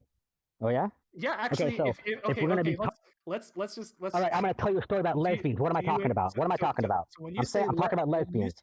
When you say "let me," does that mean that you accept that the argument isn't valid, and you would like to provide a valid argument? Is that what you mean? I'm saying. No, I'm saying if you want me to make an argument, you got to listen to me for a second. Okay, but you agree that this argument is not valid? No, it's absolutely valid. You have nothing at all to counter my arguments. But we haven't attempted to counter it because it's not valid yet. That's the sad part. You guys not even engaging with my argument. You guys think you're like destroying shit. I actually gave the valid example. My bad. I have to delete premise 10 because premise 10 is what makes it valid. This is invalid. You can add this premise and that actually makes it valid. But then I would just ask you what the argument. Well, then go ahead and add it. Okay, so what's the argument for 10?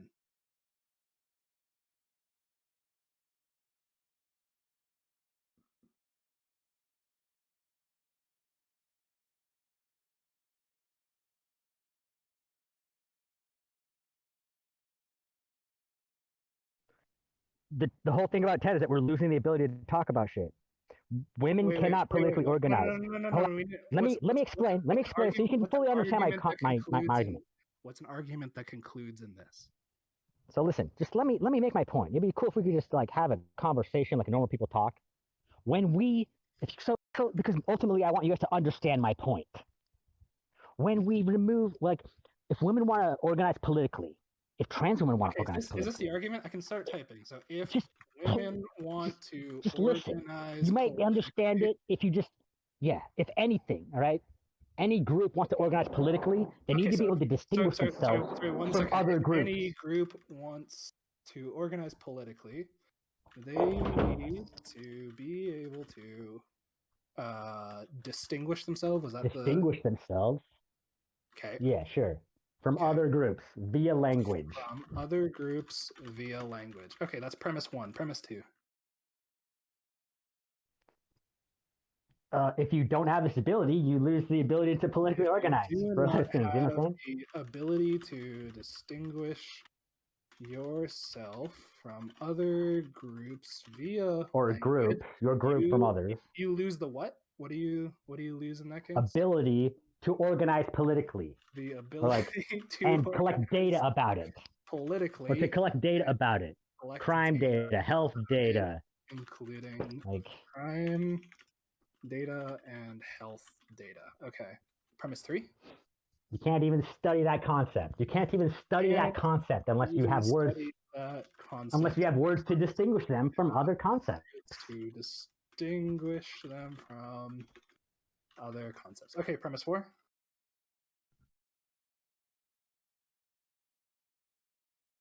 Hello? That's it. Do you have any disagreements? Oh, I mean, this is just also not. That's it. That's my argument. Yeah, this is just also not valid. I'm not even clear that there's a conclusion. It's just a set of premises.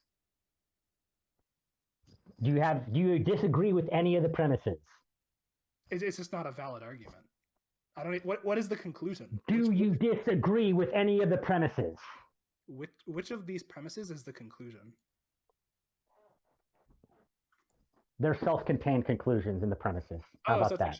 Do you disagree with any of them? Conclusion to none of you guys have put forth any argument.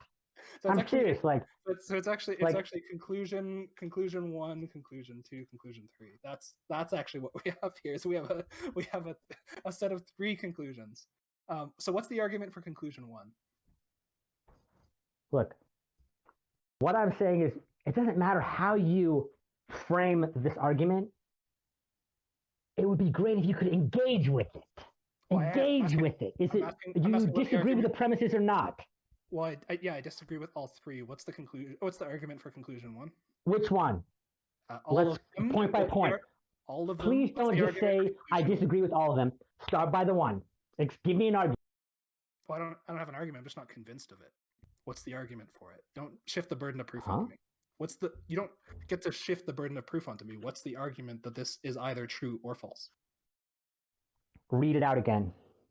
If any group wants to organize politically, they need to be able to distinguish themselves from other groups via language. What's the argument? Right, they need words to do it. Give me an example of a political group that can do it without words. It's not on me. You have to give the argument. It's self-evident. It's self-evident. Okay, so it's self-evident. One, if any group, and then conclusion, if any group.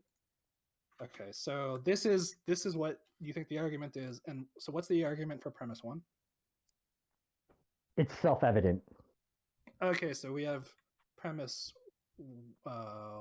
one is if any group, and then we have conclusion one, if any group, and then we have conclusion two. Okay, so this is where we're at now. So what's the argument for premise one? Didn't I just say it? No, it's self-evident. Hold on. So, if you want to disagree with my premise, give me an example of a group that can organize politically without words. I don't have to. Without words. I'm not convinced. I'm not convinced of premise one. So you have no argument against my premise one. You're just going to say, nah. Well, I just don't have a view. Nah, we can do that. There can be political organization. I don't have a view. You don't have a view. So you have no argument. Yeah, I don't have a view one way or the other. Really? Really. Okay, so veganism, all right? You want to organize for veganism. You want to learn about veganism. You want to learn about vegan diets, right? How are you going to do it without if you don't have a word to distinguish yourself from other diets? What's the argument? Yeah, how are you going to do it? I'm still waiting for the argument. I'm giving it to you.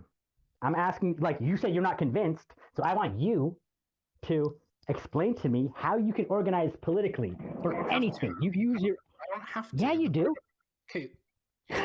Do you think that there's a? It's self-evident, my dude. If you have no way, you have no examples. Wait. Actually, you have no examples. If we're at self-evidence, actually, this is so easy. Holy shit, no, dude! This is actually bring easy. It. Wait, I'm actually just gonna. I'm gonna take a hard turn, and I'm actually just gonna assert the self-evidence of this proposition. Trans women are women, and trans men are men. This is self-evident. Okay, where's your argument? No, it's not. Oh, it's self-evident. So okay, so what's the trans woman? Define a trans woman. How can you define? Hold on. How can you identify as something you don't have a definition for? Oh, I do have a definition for them, actually. Let me just pull up the definition that I used previously, and then I'll substitute it. Just give me 1 second. So we'll just use the first line from the Wikipedia, because that seems to work well enough, and I'll just substitute it. Give me 1 sec. So a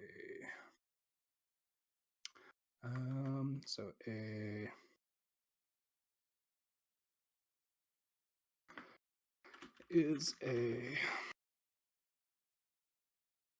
woman, and how can you define? 1 second, I'm doing it for you. 1 second, just hold on. Is and then I just have to copy that to the conclusion because it's self-evident. And yeah, there you go. So there's the new argument with trans women and trans men defined out.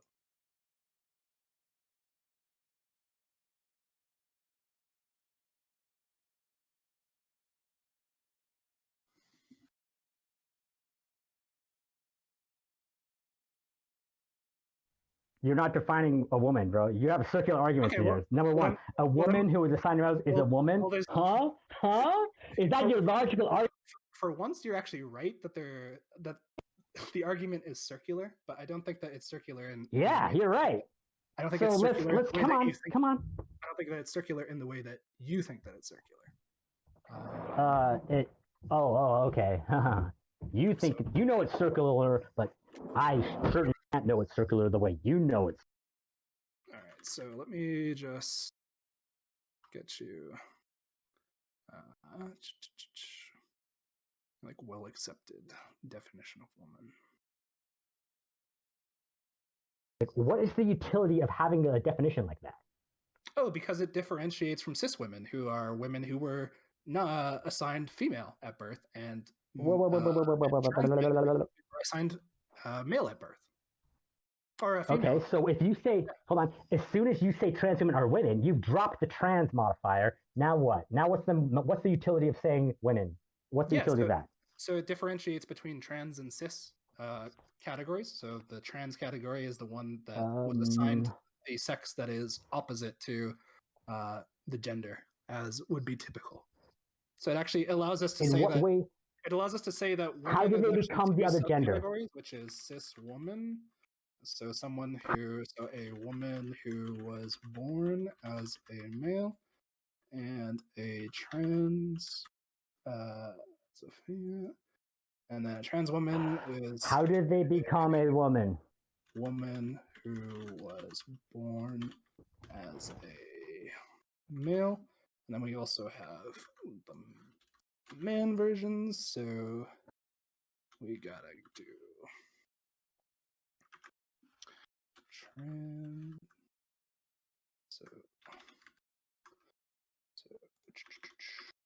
So cis.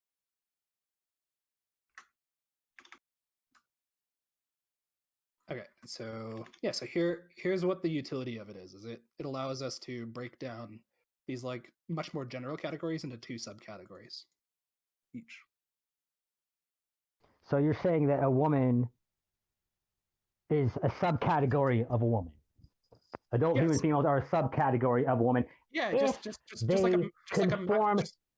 like a Macintosh apple is a subcategory of apples if it conforms to the like Macintosh norms.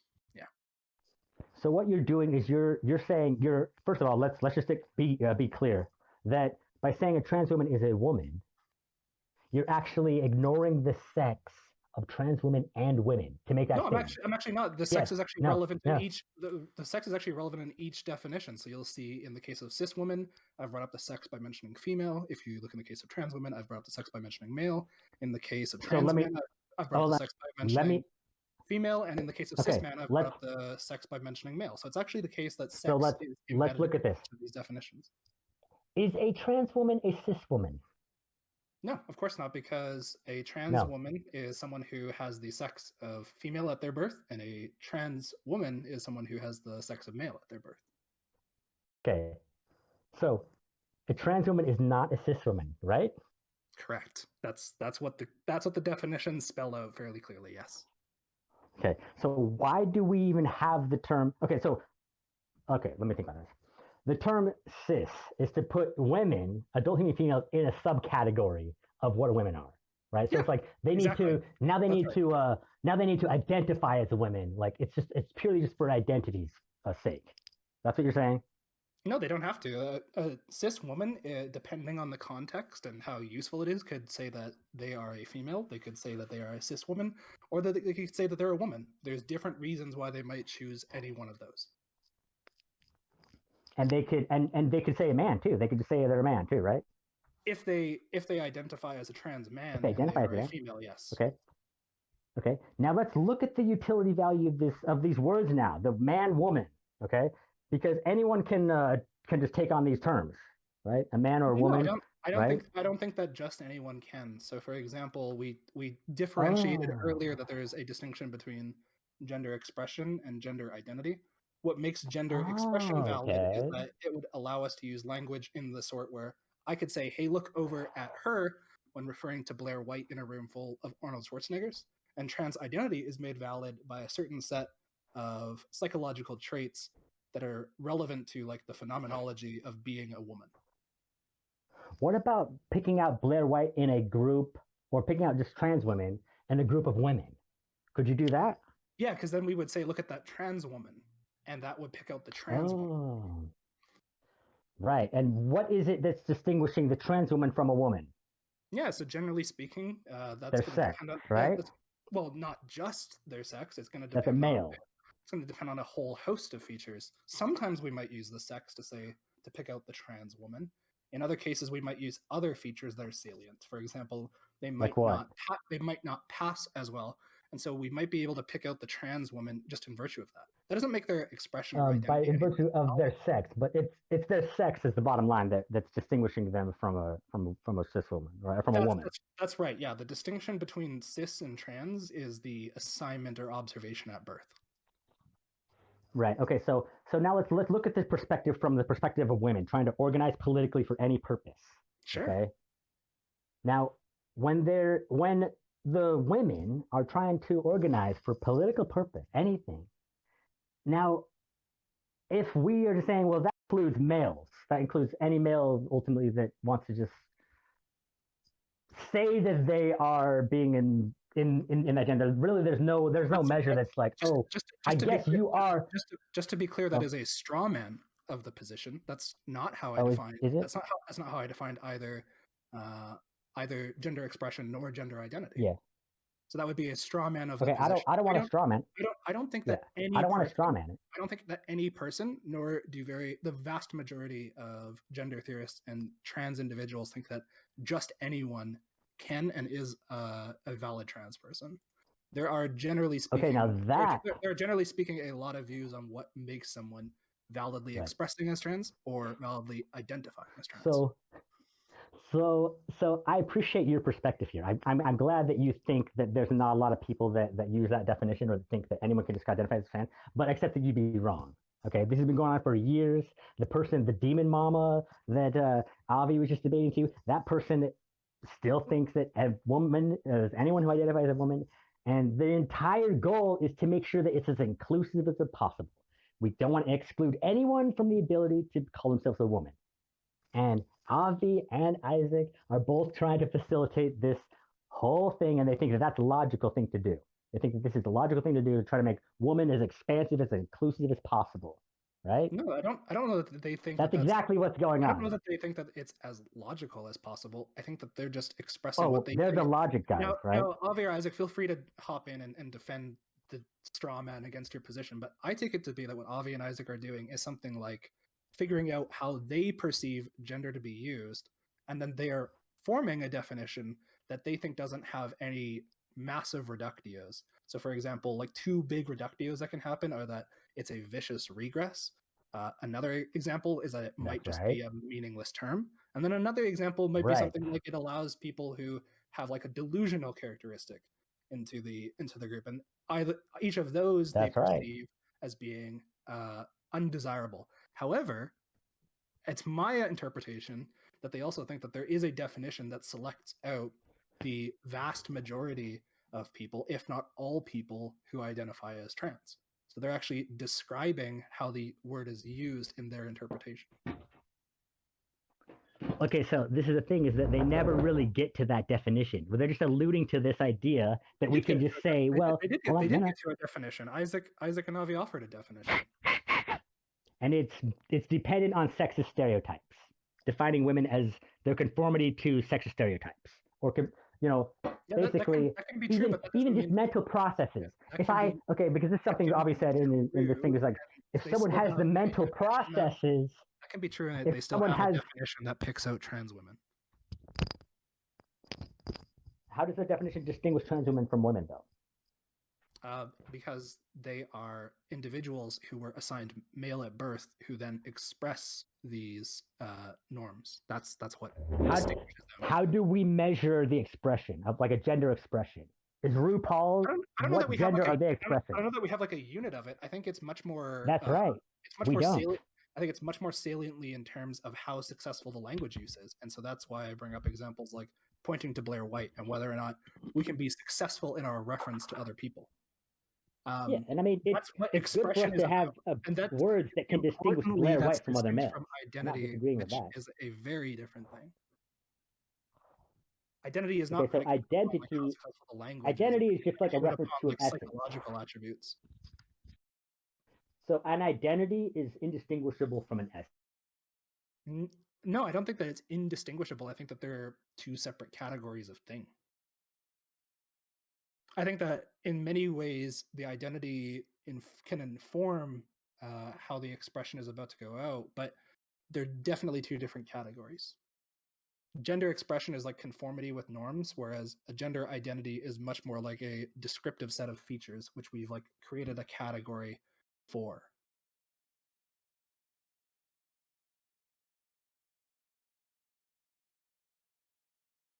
Hello?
Okay, he's back.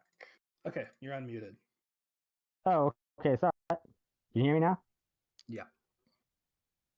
Oh, sorry. I forgot I was in the middle of saying something. I totally spaced. Where were we at? Yeah, we were pointing out that it seems like there's this useful category in our language. Okay, so part of it's like you're saying that it's useful to be able to distinguish Blair White from other males, and I would agree, right? It's important to be able to distinguish trans women from other males, but it's equally as important to be able to distinguish trans women from females. No, Equally important. I agree. That is why we Yes. have the term trans woman and cis woman. I don't think any trans woman denies Okay. that. I don't Now, think any so look, I don't but think let's that, evaluate that. Let's evaluate that. Let's evaluate this system. I don't think the vast majority of trans individuals are suggesting that they are the opposite sex. That's just not what they're Okay, doing. so Chase, I don't know if you know Chase Strangio. He's like this popular ACLU guy. Take it up with him, okay? Like, I understand, like, it would be nice to think that most trans people aren't deluded to the point where they think that they're the opposite sex, but we're past that point, okay? And all the people that are like myself who are trying to just say, hey, Liz, we need words to distinguish different words for different concepts, right? We're being called TERFs and transphobic, right? For pointing out the fact that you can't even advocate for trans people unless you have words to distinguish them from women and men. Now, we can talk about, is it utilitarian? Is it useful for us to consider trans women women? Right? We can consider that. But for all these purposes, I want to say health data, right? They cannot be considered women. For crime data, they should not be considered women. I mean, let's think about like for prisons. Do you think male trans women? Where is the should coming from in there? Should trans women go to women's prisons? I think that that's dependent on like a lot of features. I think that there's like an open discussion about in what cases. So for one, what I'm not arguing for is like the uniformity of gender, and for two, what I'm not arguing for either What by does that consequence is that there's not a uniformity of gender norms. Well, I don't think that. So okay, I agree. I think even amongst people who are cisgendered, that the way that the gender norms apply is uneven, and so I think that there are cases where it is viable to separate. And so, for one, there are different reasons why we might suggest that it is okay to send trans women to male prisons. And there are other reasons why we might suggest not. I'm of the view that it is okay and, in fact, preferable to send trans women to male prisons because of the violence rate against them and of no evidence, to my knowledge, that there is like some kind of like problem with sending trans women to female prisons. Are you aware of any such? Okay. Yeah, there's actually a report that just came out just like yesterday. In Washington State, they're just sending dudes to who identify as women into the women's prison. I'll link it to you. Hold on a second.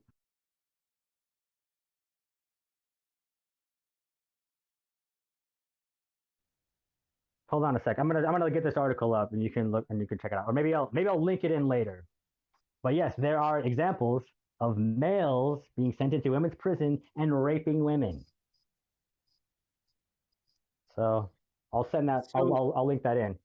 I'm skeptical, and then even if that were the case, right? What it still isn't clear is that that's like some kind of should that comes from that.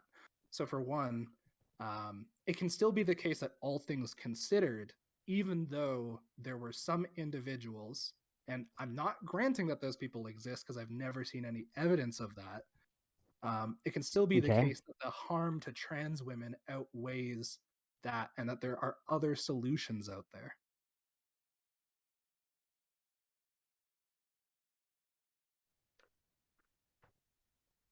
You're saying that like the harm to women not being considered women would outdo. Yeah, I'm saying that the harm that can come to trans women being sent to male prisons can outweigh the harm that you're describing here. And then furthermore, right, and I mean that is an issue. That would be an issue for sure. Distinguishing trans women, finding a safe like place for them to be in prison, like for sure. These are issues that are like important to talk about, to think about, right? But to just blanket will say that trans women are women, that they should be treated as women by nature of their gender identity or their expression is just, like there's no argument for it in the real world. When we put it on the ground. I'm not arguing for gender uniformity though. No one's arguing for gender. Okay, I wouldn't say no one is, but I appreciate that you can take that stance. That's a good thing, right? So let's think about crime data, right? You've got trans women committing crimes, maybe, or like let's just say just before we move on, anyone can say. Before we go on, can you understand that you still haven't provided evidence for the first part? There's no evidence that this is like some kind of like huge systemic problem. It seems like the article that you're talking about is that it's a risk. I don't see anything in here about. Okay, so transferred inmate, according to the employee, is incarcerated for sex offense and has fully functional male genitalia, history of violence, sexual depravity in the community, and has been found guilty of sexual assault against other inmates while housed in men's facilities. He's a proven sexual predator, having committed multiple crimes against women, yet the state of Washington had no problem moving him into women's facilities and housing with the most vulnerable in our population. I don't think that this is a systemic issue. And then furthermore, I don't actually see how like this is like countenance against the view that trans women are women.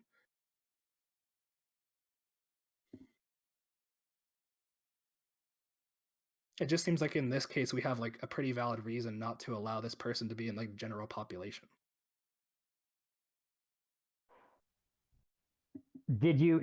What article are you looking at? I was trying to find the one that one that was published on March 8th about the Department of Correction employees whistleblowing on individuals that they do not believe to be valid trans individuals.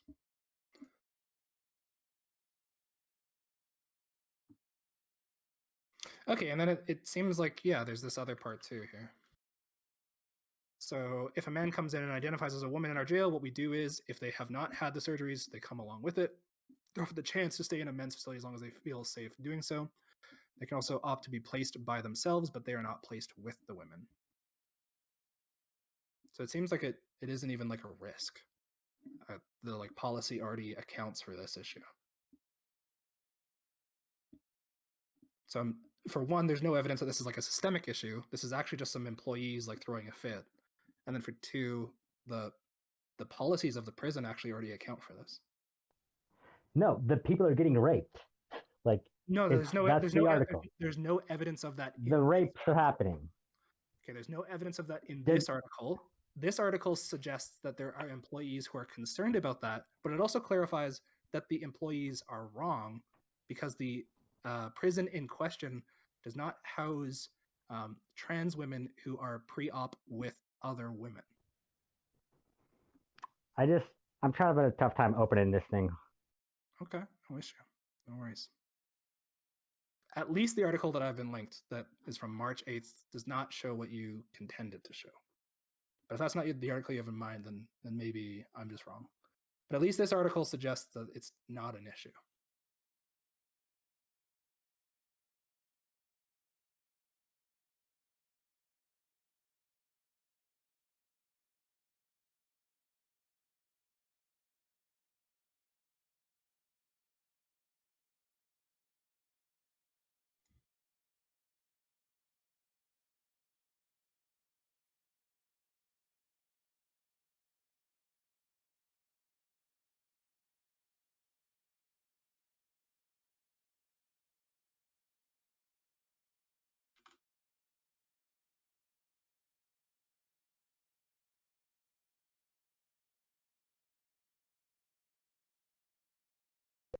Oh, can you hear me? Sorry, my. Oh, they are good? Oh, okay. And so while you were waiting, I actually went and Sorry. found an ACLU article on the proposed policy back when it was being drafted in 2019, and they talk about here how there's actually already the Prison Rape Elimination Act, which largely acts preventatively against the sort of thing that you're saying. And I can't find any data to suggest this is like a widespread issue. So what it seems to be the case is that prisons and jails in Washington. I mean, how widespread does it need to be? Well, I just don't even know that it's like happened at all. But if it was happening, what we would want to do is either say something like, well, I have like a deontic norm against it, and so I would never allow this. That might be fine. I don't know that I would accept that. I don't think many people would accept that, because the existence of like one individual who happens to break this, I think better suggests that instead there should be preventative policy. But then if we really wanted to address it on like a consequentialist or like a utilitarian level, we would compare the evidence on the outcomes of putting trans women in male prisons and seeing the rate of abuse that they receive, and comparing that on a per capita basis to the policy that puts trans women in female prisons. But at least my understanding from this article and from the ACLU statement is that this is actually not going to be an issue, because trans women are not put in general population. They are, and furthermore, they undergo initial screenings as well as regular assessments, as well as additional security.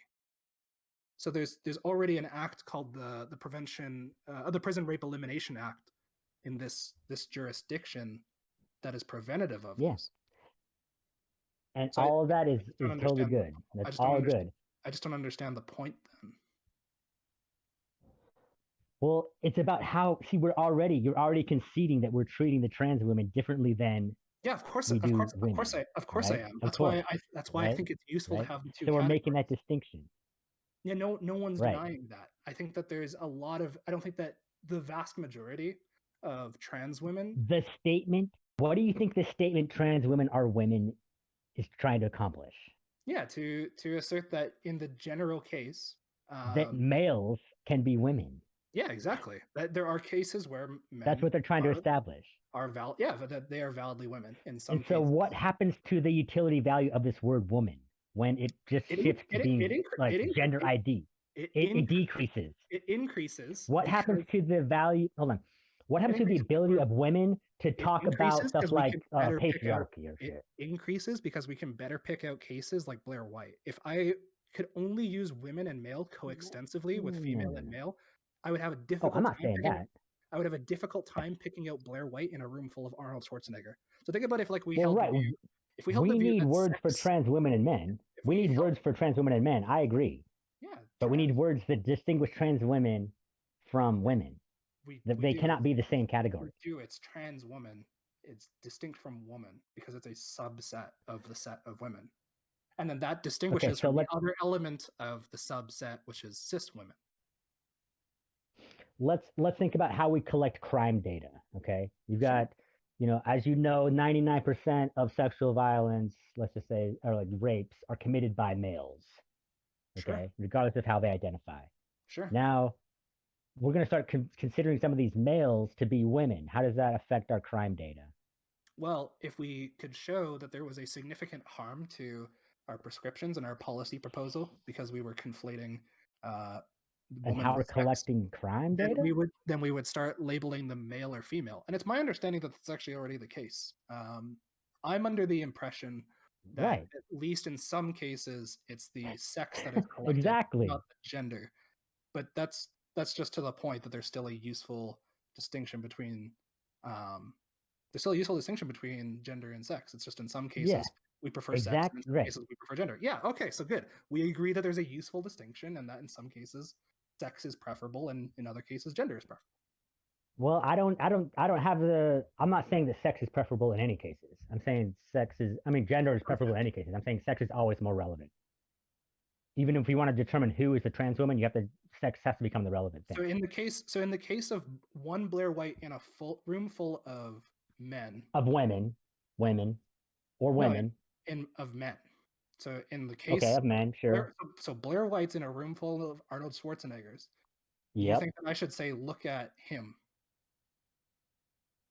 Or do you think that I should say, look at her? If my goal, the goal that I have in mind is to bring your attention to Blair White, do you think I should say, right, look at him or look at her? Well, if you want to distinguish that they're a trans woman, you could say, look at the trans woman. No. Honestly, just answer the question. Yeah. Just answer the I'm question. Going to give you I'm going to hella base right here. Hella base answer. You want to listen to it? I'm going to answer it. Just answer. I'm going to answer it. No. I'm going to answer it.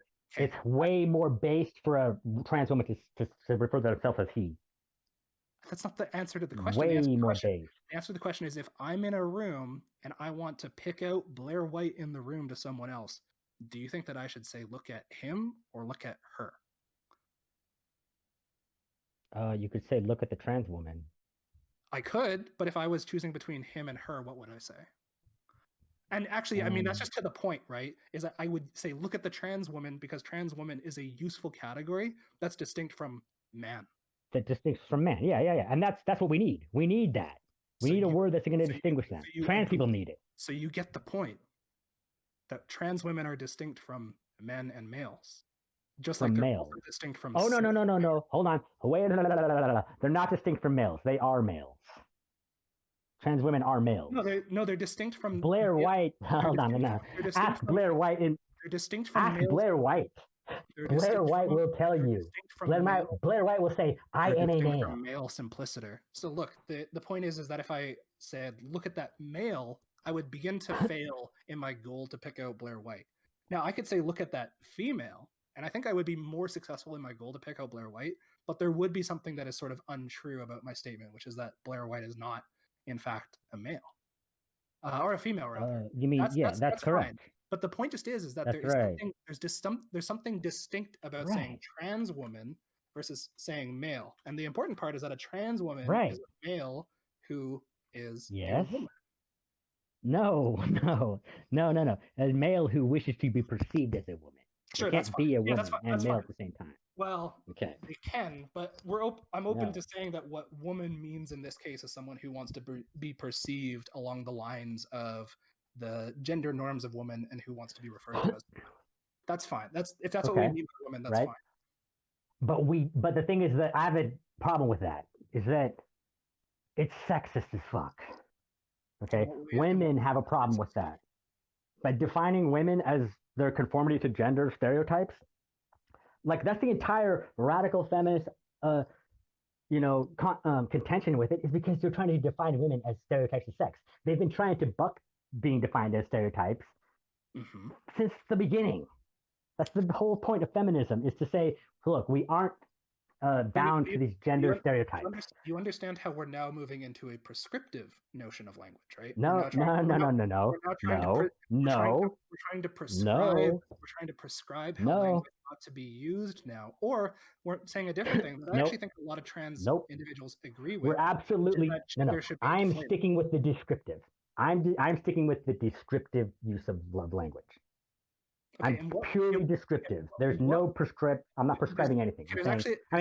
I am prescribing utility. There's a contention. I'm prescribing usefulness. There's a contention there then, which is that you think, or there's a contradiction performatively there then, because the idea then is that if you're just acting descriptively, then we can't say anything about whether it's sexist and what women desire. That's irrelevant to the point of what it is descriptively the case, which is that individuals in our society generally can successfully use woman to refer to someone like Blair White. No, that's prescriptive. That's totally prescriptive. I'm describing how people use the term. What are you describing? When you say Blair White is a woman, what are you describing? I'm giving an example of how people would use the term. That's incorrect. It's just straight up incorrect. You can't say that a woman is a gender. I regularly use it this way, and this is my understanding from, again, we can go back to like the sources like the SEP or like Wikipedia, all these sources that generally I think are better at tracking the descriptive use versus something like what does trans women or women describe? When you see someone like Eddie Izzard, okay, still looks pretty much like a male, doesn't pass as a female. What are you describing if you call him a woman? Or are you prescribing something? So prescribing that I view him as a woman, right? Yeah, so there's some cases. You're prescribing. You're making a prescription. No, there's no prescription there. The point is that the point that I had right from the outset is that one of the unfortunate aspects of the expression notion of gender is that sometimes it can fail to coincide with the identity. And so in the case of Eddie Izzard, where I actually don't think it's like that big of a case, I think Eddie Izzard generally presents in like a fairly feminine way. But that's irrelevant. Men can present feminine, and they're still men. That's the whole point. If we say that men who present feminine are kind of feminine, or they become kind of like women, that's completely calcifying the concept of gender that is oppressive to women. You know what I'm saying? That's fine. That can all be true. No, it's not fine. I don't think that that's true. But just to be clear, that's a prescription about how we ought to use these words and what kind of norms we have to have in society. And just to be clear, I didn't get a prescription. Just to be clear, trans women can genuinely agree with gender eliminativism and still be correct about the current usage of gender. There's a whole host of trans women who are gender eliminativists. How? If there's no gender, how can they become transgender? Their view is that the meaning of transgender would deflate descriptively at that point. It would no longer serve a purpose because we would no longer have gender distinctions. Instead, we would still have sex distinctions. Would we still have sex distinctions? Yeah, we would have sex distinctions. We would have sex distinctions, and they would also have phenomenal experiences that they would describe. They just wouldn't describe it in gendered terms anymore. They would describe something like, "How would you?" I have like the desire to like have breasts, or like I have the desire to like wear skirts, but we just wouldn't gender those things anymore. That's great. That's totally fine, right? The way to get there. Let me just say like a gender eliminativist or abolitionist, okay? There's a way to try to get there, right? The way to do it is to acknowledge sex and acknowledge that people are defying gender stereotypes. The only way to defy gender stereotypes is to acknowledge sex of people that are defying the stereotypes. Yeah, so we do that. And so we do that in our definition. By acknowledging sex. If you remember, by acknowledging sex. If we say that by acting like remember back, the definitions of trans X that we're using are those that are sex laden. So we actually do recognize the sex category. That's embedded into the concept that most individuals that I'm aware of and gender theory at large are using. They do accept that sex is embedded. It would be nice if you were correct on this, but I'm telling you from spending time on Twitter and talking to people like Riley, their view is not copacetic with that at all. It is. They will say they will. I've had no. It's not. They will tell you straight up. People are online. I guarantee that it's a strongman of their view to say that people like Demon Mama and Riley Grace Rochong are not aware of their assignment at birth. I can guarantee that if we could get them in here, they would likely say yeah, that they're aware they'll of their call sex it an at assignment. birth. Yes. Exactly, because they'll use language like that. They're assignmented. They're assigned that's- sex. Like it's not real. That's right. Like it's not real. If it's assigned, it was never their sex to begin with. That's exactly why the term assigned is being used and not observed. Okay? If you say observed sex, they don't like that. They want you to say it's assigned sex because that minimizes the validity of it. It's like, well, if it's just assigned, that means it's not really valid. I don't know if that's the motivation. And I guess I've had so many conversations with people like this. I don't have a view on whether or not that's like the motivation for that. But even if the case were that there's some issue with assignment, that's not going to change the fact that all we would have to do, right, is just change our definition of trans so that it uses this observation view. And okay, so I don't think that much turns on this. A trans woman is a woman who was observed male at birth. In fact, it almost seems like that just says the same thing to me. As long as you're acknowledging that trans women are never women. You know what I mean? Like, well, they're always brings women. me back. This brings me back to my whole. No, they're absolutely never women. They cannot be a woman. They can't. They are generally not female because we don't have like widespread sex therapy yet. However, let me ask you a question. Women. What is the utility of calling them women? What does that happen to? That it allows us to pick. That it allows us to pick out males who have very distinct properties from the average man. So, for example, we can pick out Blair White. We can pick out Blair White in a room full of Arnold Schwarzeneggers. How can we pick out Blair White in a room full of Scarlett Johanssons? Well, in that case, we might say something like, "Look at the trans woman." Okay, and that's not a woman. No, it is a woman because all that we mean by. So in that case, we would say that Scarlett Johansson. You're trying to make woman into an umbrella term that can include males. This is the problem. You're trying to make woman into an umbrella term that can include males. Yes, so that's no different than saying veganism is an umbrella term that can include people that eat meat.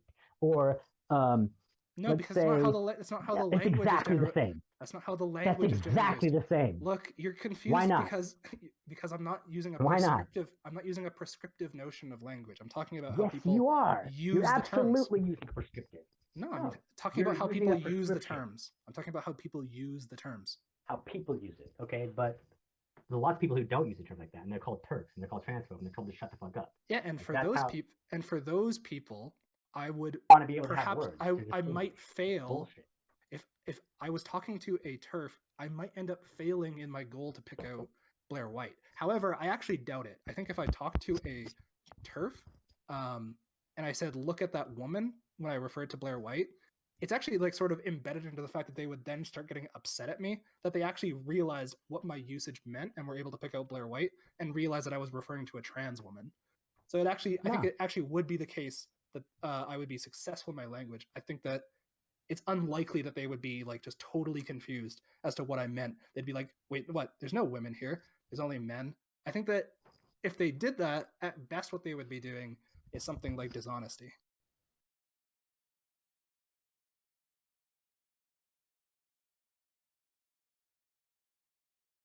Do you have a different view? Do you think that if I said, "Look at that woman," when referring to Blair White to a TERF, that they would not know what I'm talking about?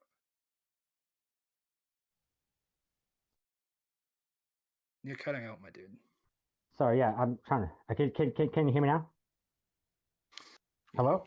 Yeah. The thing is that you can distinguish Blair White from other men without calling her a woman. You don't have to call her a woman. Why would you do that? We can call her a trans woman. But it's also correct to say that she's a woman. Because it's not. That's how the language works. That's how the language works. Look, that's not how the language works. You can't just say that that's how the language works. Look, if I was in a room with you and I wanted to get you to pay attention to Blair White, and I said, "Look at that woman," would you be unable to tell that I'm referring to Blair White versus Arnold Schwarzenegger? Would you just be totally confused? Or would you know that I'm referring to Blair White?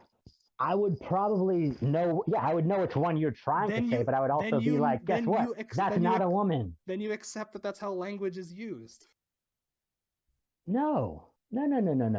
Yes, because you just agreed that I would be able to relate my meaning to you. That's all that language aims to do, right? That's all that we're trying to do, is I'm trying to take something that's going on in my head and confer it to your head. And so if I say, look at that woman, and you pick out Blair White, then I've successfully used the term woman, because all that has happened is what went on in my head is now in your head. Well, the thing is that I wouldn't be able to pick out the woman. Because if I'm looking at a picture, you just said you would. You wouldn't be able to. You wouldn't be able to realize that I'm referring. You wouldn't be able to realize that I'm referring to Blair White instead of Arnold Schwarzenegger. You would just be totally confused. You would be totally. You would be totally confused. Yeah.